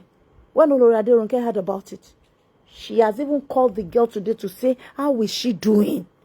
Please, we are sorry for what happened. But owó ti pa ẹ̀yin kú. Ẹ lọ lẹ́ni ohun tó fi ń ṣe irú bẹ̀ yẹn kò ń ṣe gànràngànràn, gàràgàrà showing off. Bẹ́ẹ̀ fẹ́ bẹ́ẹ̀ kọ̀ olórí aládé ṣì máa kó wọlé sí ní rẹpẹtẹ. Kò tí ì ṣe tán. A ṣẹ̀ṣẹ̀ ń bẹ́ yẹ bọ̀ lápò níbi tá a fẹ́ kó dé gangan náà dé yìí. Ní wá ṣe ń dùn ni. Ẹ bá níwájú ni. Ẹ máa gbà lẹ́yìn bẹ́ẹ̀ fẹ́ bẹ́ẹ̀ kọ̀. Ẹ green ni ẹ pawọ́pọ̀ ẹ ṣe bó ṣe wù yín. Wọ́n ń bọ̀ lẹ́yìn yín ní rẹpẹtẹ. Tí ò ń ṣe kékeré pàápàá. Ní tó yẹ kẹ́ kọ́kọ́ protect. Òun níbi tẹ́ wà yẹn. That stable tẹ́ dì mú. Tí ò gbọ́dọ̀ fọ́. Kéèyàn má bàa kú síbẹ̀. Ẹni yóò ṣe ẹni tí ayé ò mọ̀. Ọmọ tẹ́ fẹ́ lù pa síbẹ̀. Bọ́sẹ̀ lèèyàn ò mọ̀. Bọ́sẹ̀ lálátaché ló máa fò kiri. Famzin pẹ̀lú gbogbo èèyàn. Ọmọ yìí kò sẹ́ni tí ò mọ̀ nínú gbogbo ọba ilẹ̀ Yorùbá o. Bó bá dọ́dọ̀ Aláké wọn mọ̀, bó dọ́dọ̀ Olútorí, bó dọ́dọ̀ Ilé, bó dọ́dọ̀ Jọ̀gá, bó dọ́dọ̀ ọ̀tọ̀, bó lọ bẹ́ẹ̀ sí Jẹ̀bú. Kò ń ṣe ọmọ tí wọn mọ̀ bẹ́ẹ̀ bá dáràn bẹ́ẹ̀ bá pa ọmọ Ìjẹ̀bú ní ìyá ẹ̀, ọmọ Abẹ́òkúta ní bàbá ẹ̀. Bó bá pa sínú bẹ̀ yẹn, ìtàn yẹn ò ní tán lórí yín. Wo lórí wà ń bẹ̀ wọ́n lùyàn pa wá mẹ́ni tó ń lùyàn. Ó fọwọ́ wọ lórí ó gbé wọnú ilé tó rójọ́ rẹ̀ ẹjọ́ ń ṣe wọléwọ̀de. Ṣábìkẹ́ lẹ fẹ́ bájà náà ni. Àbò kọ̀fí pò yẹ kán discipline ta ní pín lákùbà bá Bọ́sẹ̀. Ọmọ òṣì àkóṣìbérò. Èmi ṣọ̀tọ̀ lọ́wọ́ síbí pé kó ibá tún gbọ́ kó bó Elégèsè. Because Elégèsè ń bu ó ń pè lọ́mọ rẹ̀ ó ń pè ní gbogbo ẹ̀. Mo dẹ̀ kọjú sí nínú right in the palace wá sí Bọ́sẹ̀ ń fọ etí ẹ̀. Mo ní shut up. Má dé Elégèsè ló ń face Bọ́sẹ̀. I said it more than 5 times. I face Bọ́sẹ̀ tó ń bú ẹ̀. Kò ń ṣó lórí olórí òṣìwò lẹ́gbẹ́ dání is just a title. Nǹkan àpọ́nlé lásán kan ni. Ẹni tó bá ti rí ilé ayé pé bíntín ni kún pọ̀ bá ń pàjòyè ó ń pọ̀ lórí ó ń pọ̀ ọmọdé ó ń pàgbà bó bá ti tásìkò. Ẹ wò ẹ wá gbé gbogbo ẹ̀rọ jọ yín lójú àbí ẹ fi ọ̀pá òṣì kan kiri tó dàbí ọmọ orogun tí wọ́n fi ń ro semolina. Ta ló jí sọ̀rọ̀ gbogbo mọ́ra fucking shit yín yẹn? ẹ má pààyàn sọ́run tèmi ẹ̀yin lẹ enable Bọ́sẹ̀ ẹsẹ̀kẹsẹ̀ ló yẹ kó ti face disciplinary action, even though Baba told her the spiritual implication of what she did yesterday. Baba told her right there, ó sọ fẹ́lẹ́ jẹ́sẹ̀ pé ìyàwó ẹ ti kọ lẹ́tà sí ìbínú àwọn irun mọ́lẹ̀. Baba sọ fún wọn àwọn méjèèjì lánàá pé àwọn tó ṣe lánàá nínú palace yìí wọ́n ní káwọn ẹmẹsẹ̀ wá máa fún wa, kọ́ wá máa sọ nǹkan tó ṣẹlẹ̀ fún wa lẹ́yọ kọ̀ọ̀kan. Àwọn ẹmẹsẹ̀ ń wọlé pé ẹni tó jarújà bẹ́ẹ̀ tó wá jà tó rò pé òun fẹ́ intimidate èèyàn pé nǹkan báyìí ló ṣẹlẹ̀ sáwọn èèyàn tó dánrú ẹ̀wò nínú palace. But that is the spiritual implication. Ni Baba ṣàlàyé fún wa. Ó yẹ kí wọ́n lè jẹ́ kó mọ̀ the side effect of nǹkan tó ṣe yẹn tó máa ní lórí ìwọ àtọ̀rẹ́ ẹ̀. Ṣé bí ìwọ àti ẹ̀lẹ́jọ́ ń ṣe wọléwọ̀de wa Tọ́pẹ́ ìwọ àti ẹ̀lẹ́jọ́ ń jó. Ó ti wá fẹ́rẹ̀ ra ẹ báyìí. Olóòṣè NGO ní empathy fún obìnrin ẹgbẹ́ ẹ̀. Wọ́n wá ń no obìnrin ọmọ 47 years ṣó jẹ́rú yín bẹ̀. Àbẹ́yìn lẹ́ ń fún lówó oúnjẹ. Ẹ̀yin lẹ́ ń sanwó ilé ẹ̀. Ẹ̀yin lẹ́ ń bọ́ṣọ sí lọ́rùn. Ara àwọn tí wọ́n ń bọ́ Bọ́sẹ̀ tí wọ́n ń ran Bọ́sẹ̀ lọ́wọ́ ń gbà tẹ́yìn ò tí mọ̀. Ọmọ yìí ló gbé Bọ́sẹ̀ wá bá gbogbo yín, òun ló jẹ́ kémi mọ Bọ́sẹ̀.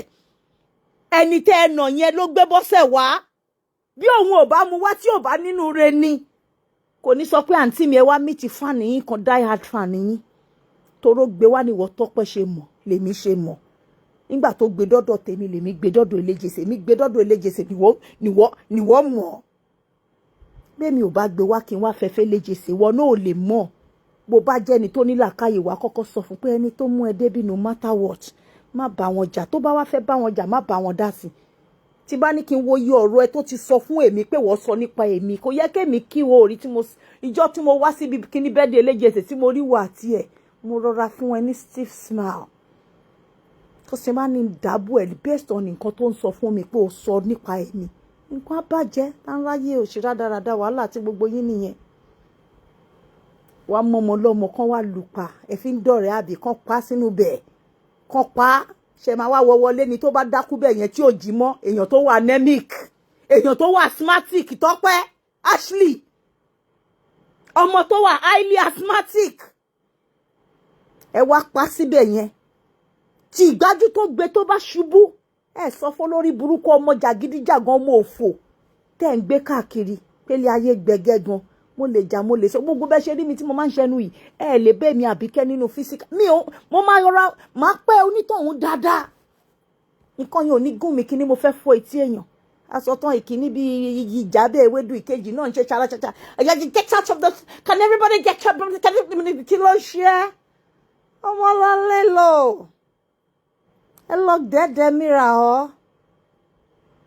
gbogbo ń tẹ́ gbé dání yẹn tán bá tún gbé fẹ́ lòmí náà bọ́n ṣe gbé fáwọn kan lánàá kẹ́yìn náà tó gbà èyí náà tún máa wòran ẹ̀mí àwọn tán lò lánàá mi wọ́n kú o wọ́n ti lò gba tí wọ́n kàn yọjú ẹ̀yìn náà ni ẹ̀yìn náà sì lè dèrò àná tó lò torí ẹ̀ lẹ ṣe gbọ́dọ̀ ṣe dáadáa kò sẹ́ni tó mọlẹ̀ tó máa mọ́ bá wa lọ́la ní Tọ́pẹ́ ìwọ wá ń wo wọ́n ná obìnrin ẹgbẹ́ ẹ̀ ó dẹ̀ lóòrán nu charity ọmọ jàgídíjàgan ọmọ ẹlẹ́rọ̀fọ̀ ẹlẹ́dẹ̀ gbogbo ẹ̀ máa rí ní chọ́ọ̀chì àwọn ìyá ẹ̀sàjà yìí a máa lóhun ìyàwó Eléjèṣe òhun ìyàwó Eléjèṣe ta lé Eléjèṣe bo ló ń jẹ́ Eléjèṣe ṣé bí bàbá náà bí yín lánàá pé bo ni palace yín wà what nonsense ìwà mọ́dìdì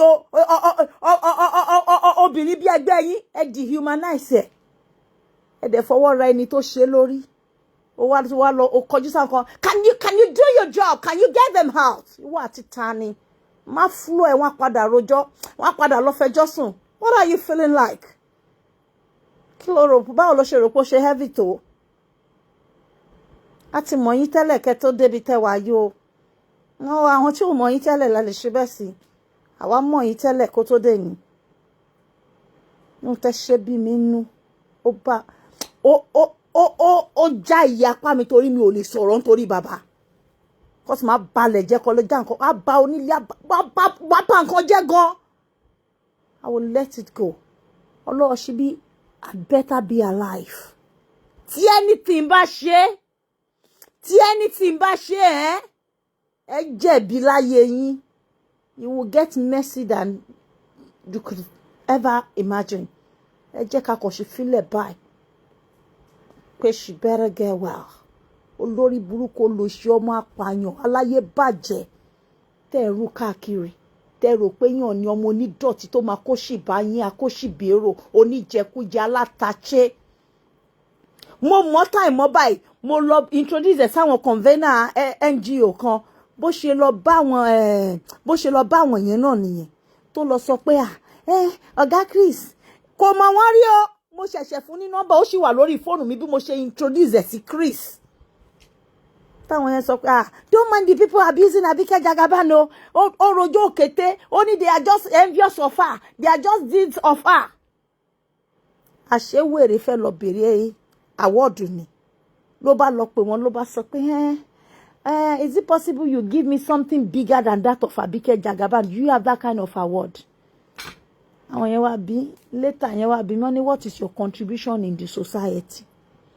Ó ń ṣiṣẹ́ as teacher ló parọ́ ó kì í ṣe teacher whoever tó bá gbọ́ tó bá sọ̀rọ̀ wọ́n á rí bó ṣe poor bí grammatical command ẹ bó ṣe poor burúkú.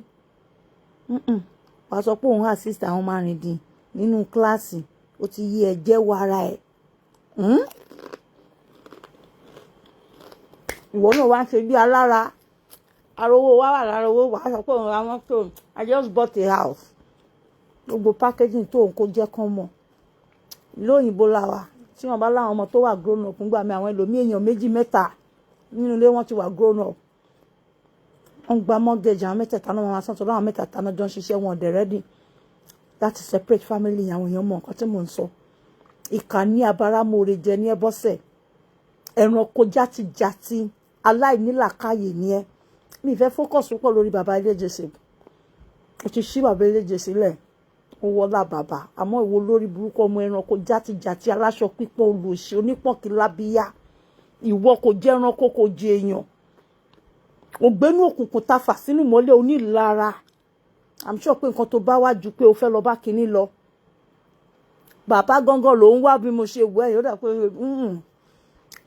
o ti rí rándú ilé lórí rándú mọ́lẹ̀ pọ̀ bẹ́ẹ̀ tẹ́ rí rándú alápàrọ̀ gbọ̀ ó ló ṣe olóòórùn ní ẹ̀ṣà. Kò sẹ́ni táwa yóò lè do away with I swear to God.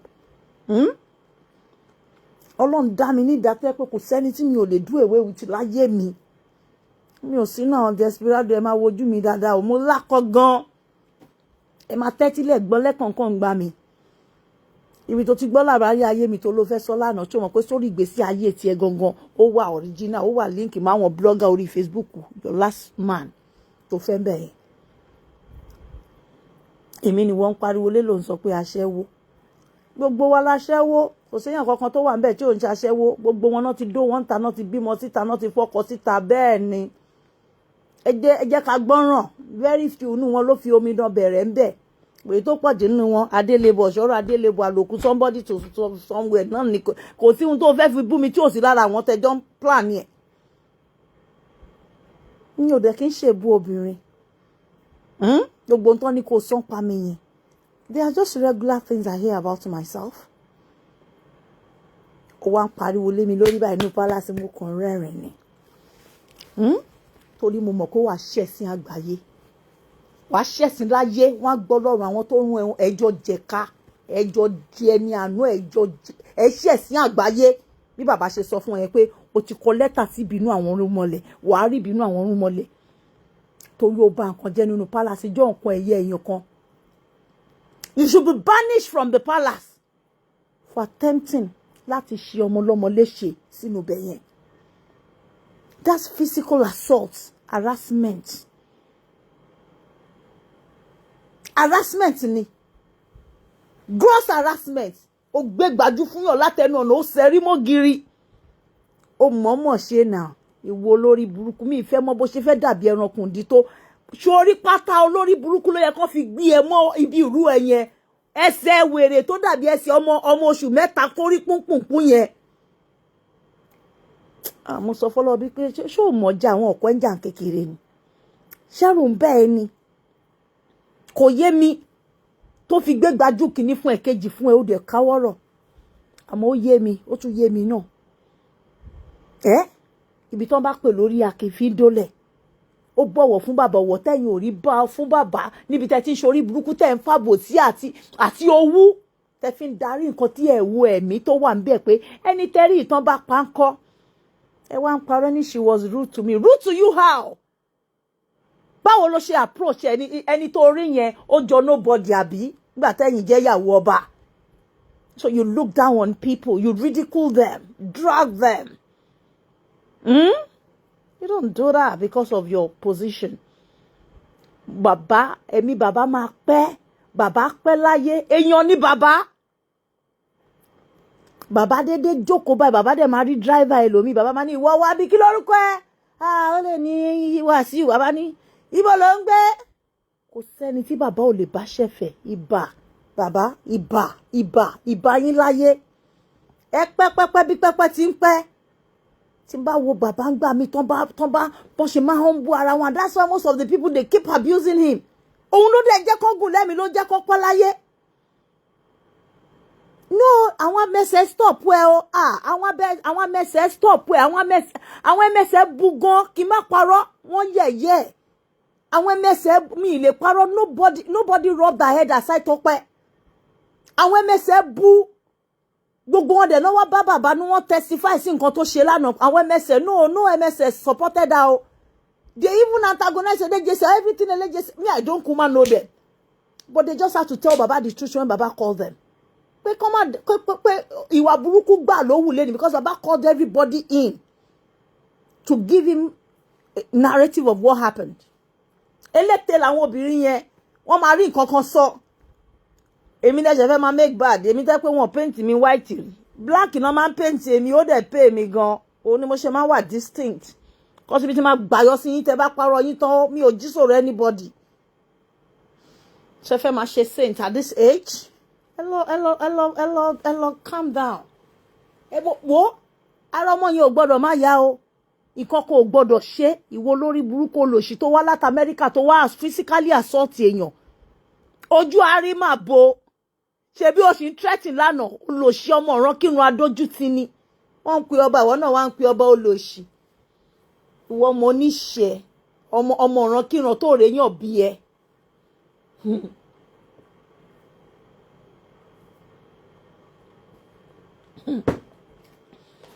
Ṣé olórí yẹn ń bàjẹ́. Àwa máa fi ń ṣeré báyìí ní lórí kíní. Wá gbọ́ lórí Faramade.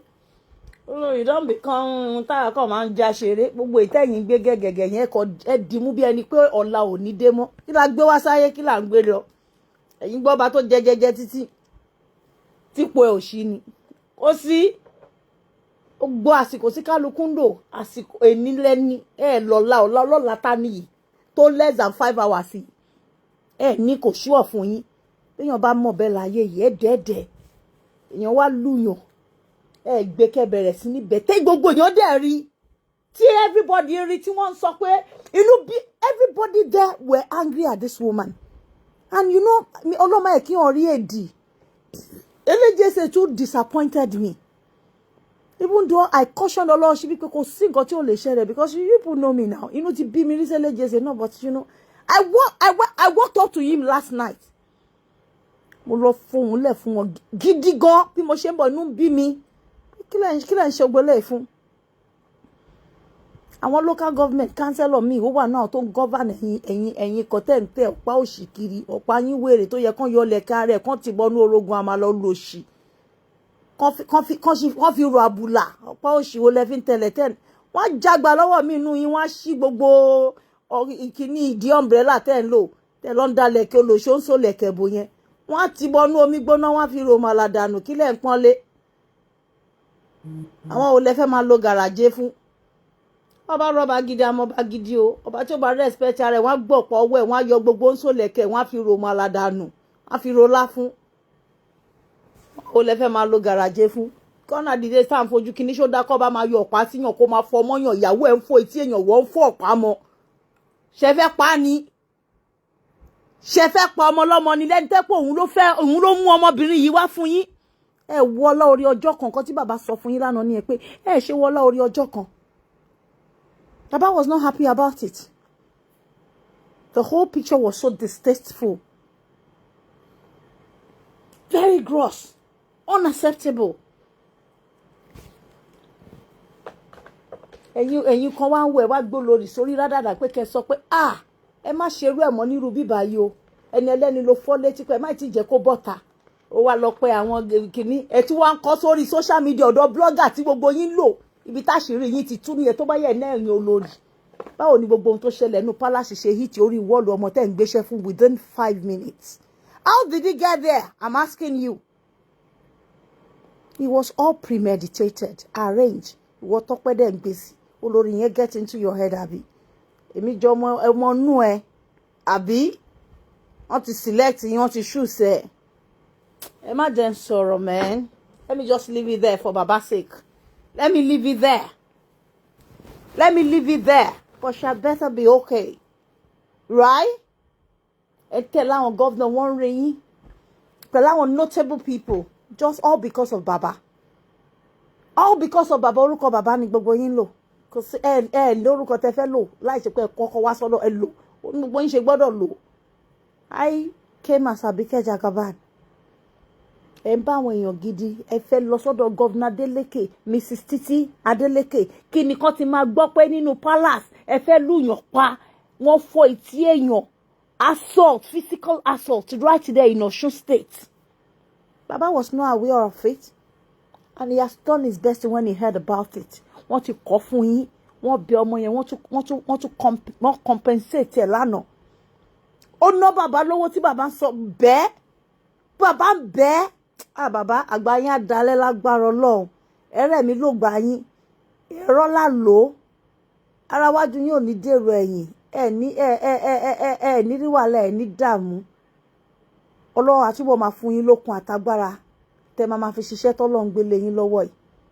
Ọlọ́run á wá yà àwọn èèyàn gidi tínú wọn dá tì yín tó máa bá yín ṣe. Kò ń ṣe àwọn ṣèké ṣáájú àwọn ṣekúṣẹ́ yẹ. Àwọn tó fẹ́ lùsù yín náà ní láti gòkè tó ń ṣe bí ẹni gidi. Ọlọ́run á fún yín lẹ́mìí gígùn. Wọn ní dáràn, wọn ní pààyàn, wọn ní bà yín lórúkọ jẹ́. Èèyàn ní bàbá, èèyàn gidi ní bàbá. Inú bí wọn lánàá, inú bí wọn gan pé ẹ dánrú eléèwò tán láàfin mi.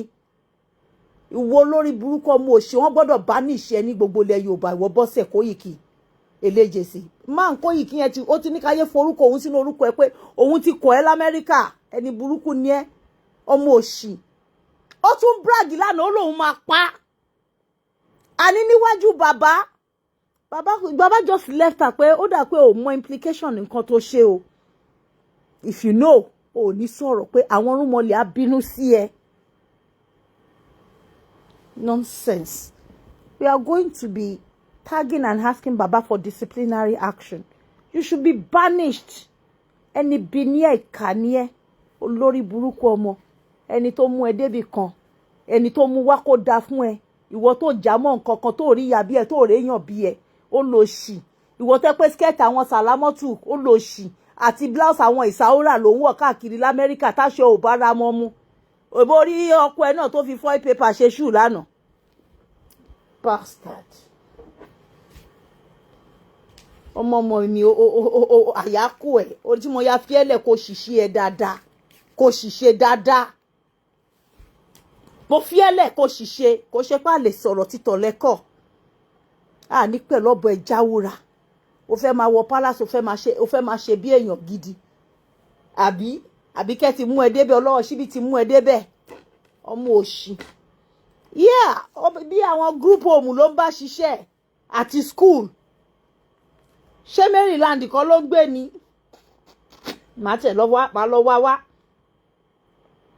Ló fẹ́ pààyàn. Ló ń lérí àfi bí ẹ pé dì ń dì í. Bàbá dẹ̀ ń wọ̀nù ẹ̀ tẹ́ bá bó ṣe ṣe àwọn ẹmẹ́sẹ̀ náà ń control ẹ̀ ń bẹ̀ lánàá. Ó lọ pe ọ̀rẹ́ ẹ̀ tó jẹ́ olórí ìwánú palace kó wá wo bó ṣe tó ṣe ń ṣe bí àṣìírè. Olùkọ́ agbára ló ń gùn ẹ̀. Ó mọ̀ pé dì máa ń dìyàn ẹ̀fún máa ń fúnyàn téèyàn máa fi fọwọ́ ara èèyàn ṣera èèyàn wọ́n sọ fún ẹni. Ọ̀rọ̀ àgbà ni. Ó ní dákẹ́ àfi tó bá ṣe tinú ẹ̀ tán ojú àwa là. Idiot. Ọmọkọ́mọ adójútì ni. Olòṣì. Ọmọ òṣì. Ọmọ ọ̀kà. Abáramóore jẹ́ ìkà. Má ṣe ṣẹ́gẹ̀ fún ẹ jẹ́ kí nǹkan ṣe ọmọ ọlọ́mọ. Jẹ́ kí nǹkan ṣe. You work with vulnerable people but o lè mú èèyàn. kó dehumanize ẹ̀ kò wá bẹ́ẹ̀ ọgbẹ́ bá jọ ń sọ̀rọ̀ two fight normal pé ẹjọ́ ń sọ̀rọ̀ exchange of words ó dẹ̀ ti mú gbogbo tí lọ gbé fáwọn blogger wọ́n ti bẹ̀rẹ̀ sí ní post gbogbo nǹkan tó ń ṣẹlẹ̀ nínú palace àwọn tiẹ̀ náà ti ensure pé we told you we will chase her ó sọ fún wọn pé àwọn kan wọn chase wọn wọ́n fẹ́ sí ara wọn rìn lọ ní lánàá ẹ jẹ́ lọ ṣe dẹ́ẹ̀dẹ́ mìíràn o rubbish. I'm gonna leave all of you torí bàbá mi máa jẹ́ kó wà short but they have to face disciplinary action. Osun State government needs to hear about it. Mo lè escalate ẹ̀ tó kó kọjá bí tẹ́rù. Ṣerú palace ò ní wá wà níbi tẹ́tí máa jà tẹ́tí fẹ́ ṣe lọ́mọ léṣe síbẹ̀ ni. Wọ́n mọ játijàti. Thank you so very much, everyone. It's because they put up a false narrative out there. That's why I said I'm going to come out to do this. Me, if I emphasize the religious púpọ̀ jù because, you know, àgbàlagbà ni bàbá ọlọ́mọ yẹ kí wọ́n broke. Tó bá ti sọ lọ́wọ́ ọmọkùnrin ọba ọkọ̀ sọba, ó máa di ó ti yé yín gbẹ̀wò dání ni. Lóṣì, òkú báyàn lé, òrógó ológun dẹ́bi tí aya àti ẹni tó rí nǹkan rẹ̀ tó fẹ́ kú sí díẹ̀, ọwọ́ ẹni tó ti jábọ́ tó ti sọnù ńkọ́, ẹ pẹ̀lẹ́ ti yín ẹ kú ti yín, ẹ kú bẹ́ ṣe yàn. Rubbish. Ibi tẹ́ẹ̀rù pẹ̀lẹ́ dé tẹ́ẹ̀rù pẹ̀lẹ́ bára yín bẹ̀ lójú àlá yín, ẹ dédé ríra yín bí ó wá wọ̀ yín lórí àbí ó get into your skull. Ó jẹ́ kẹ́ gbàgbé ibi tẹ́ ti ń bọ̀ ẹ̀yin èèyàn játijàti orí òpè ọmọ òṣì ọmọ ọ̀ranù olórí burúkú akúrúyé òṣì ló ṣe ó ṣekùn bí ìgbà pinto ẹsẹ̀ rí púnpùnkùn bí ti abirùn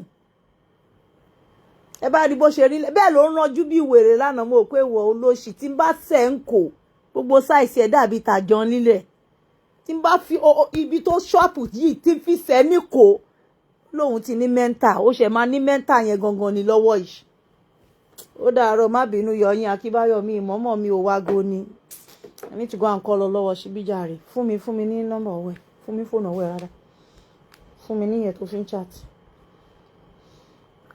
ó ti rí ṣópè ṣógbé ni ọ̀rí máa WhatsApp ẹ ṣé everyone. That is what happened though. Òun náà wá lọ gbé fáwọn blogger àwọn kan bẹ̀rẹ̀ sí ní parọ́ àwọn ọmọ òṣì tó ń lò lórí social media. Ẹ lọ pé èèyàn kan jí sọ̀rọ̀ èèyàn kó yẹ kẹ́ tí mọ̀ wẹ̀ mí before now. Àwọn wo lẹ̀ intimidate àwọn wo kí lẹ gbé dání tó ń jọ yín lójú. Ẹ lọ wá bí jókòó sí mẹ́rin. Wọn kò bọ́yàn kan mẹ́rin. Àpọ́nlé là ń fúnra wa kò ṣe pé anybody ń bọ́yàn mo máa sọ fún yín mo máa ra tíkẹ́ẹ̀tì mi fún ara mi ni o. Kò sẹ́ni tó ra tíkẹ́ẹ̀tì fún mi o and I dey pay my bills myself.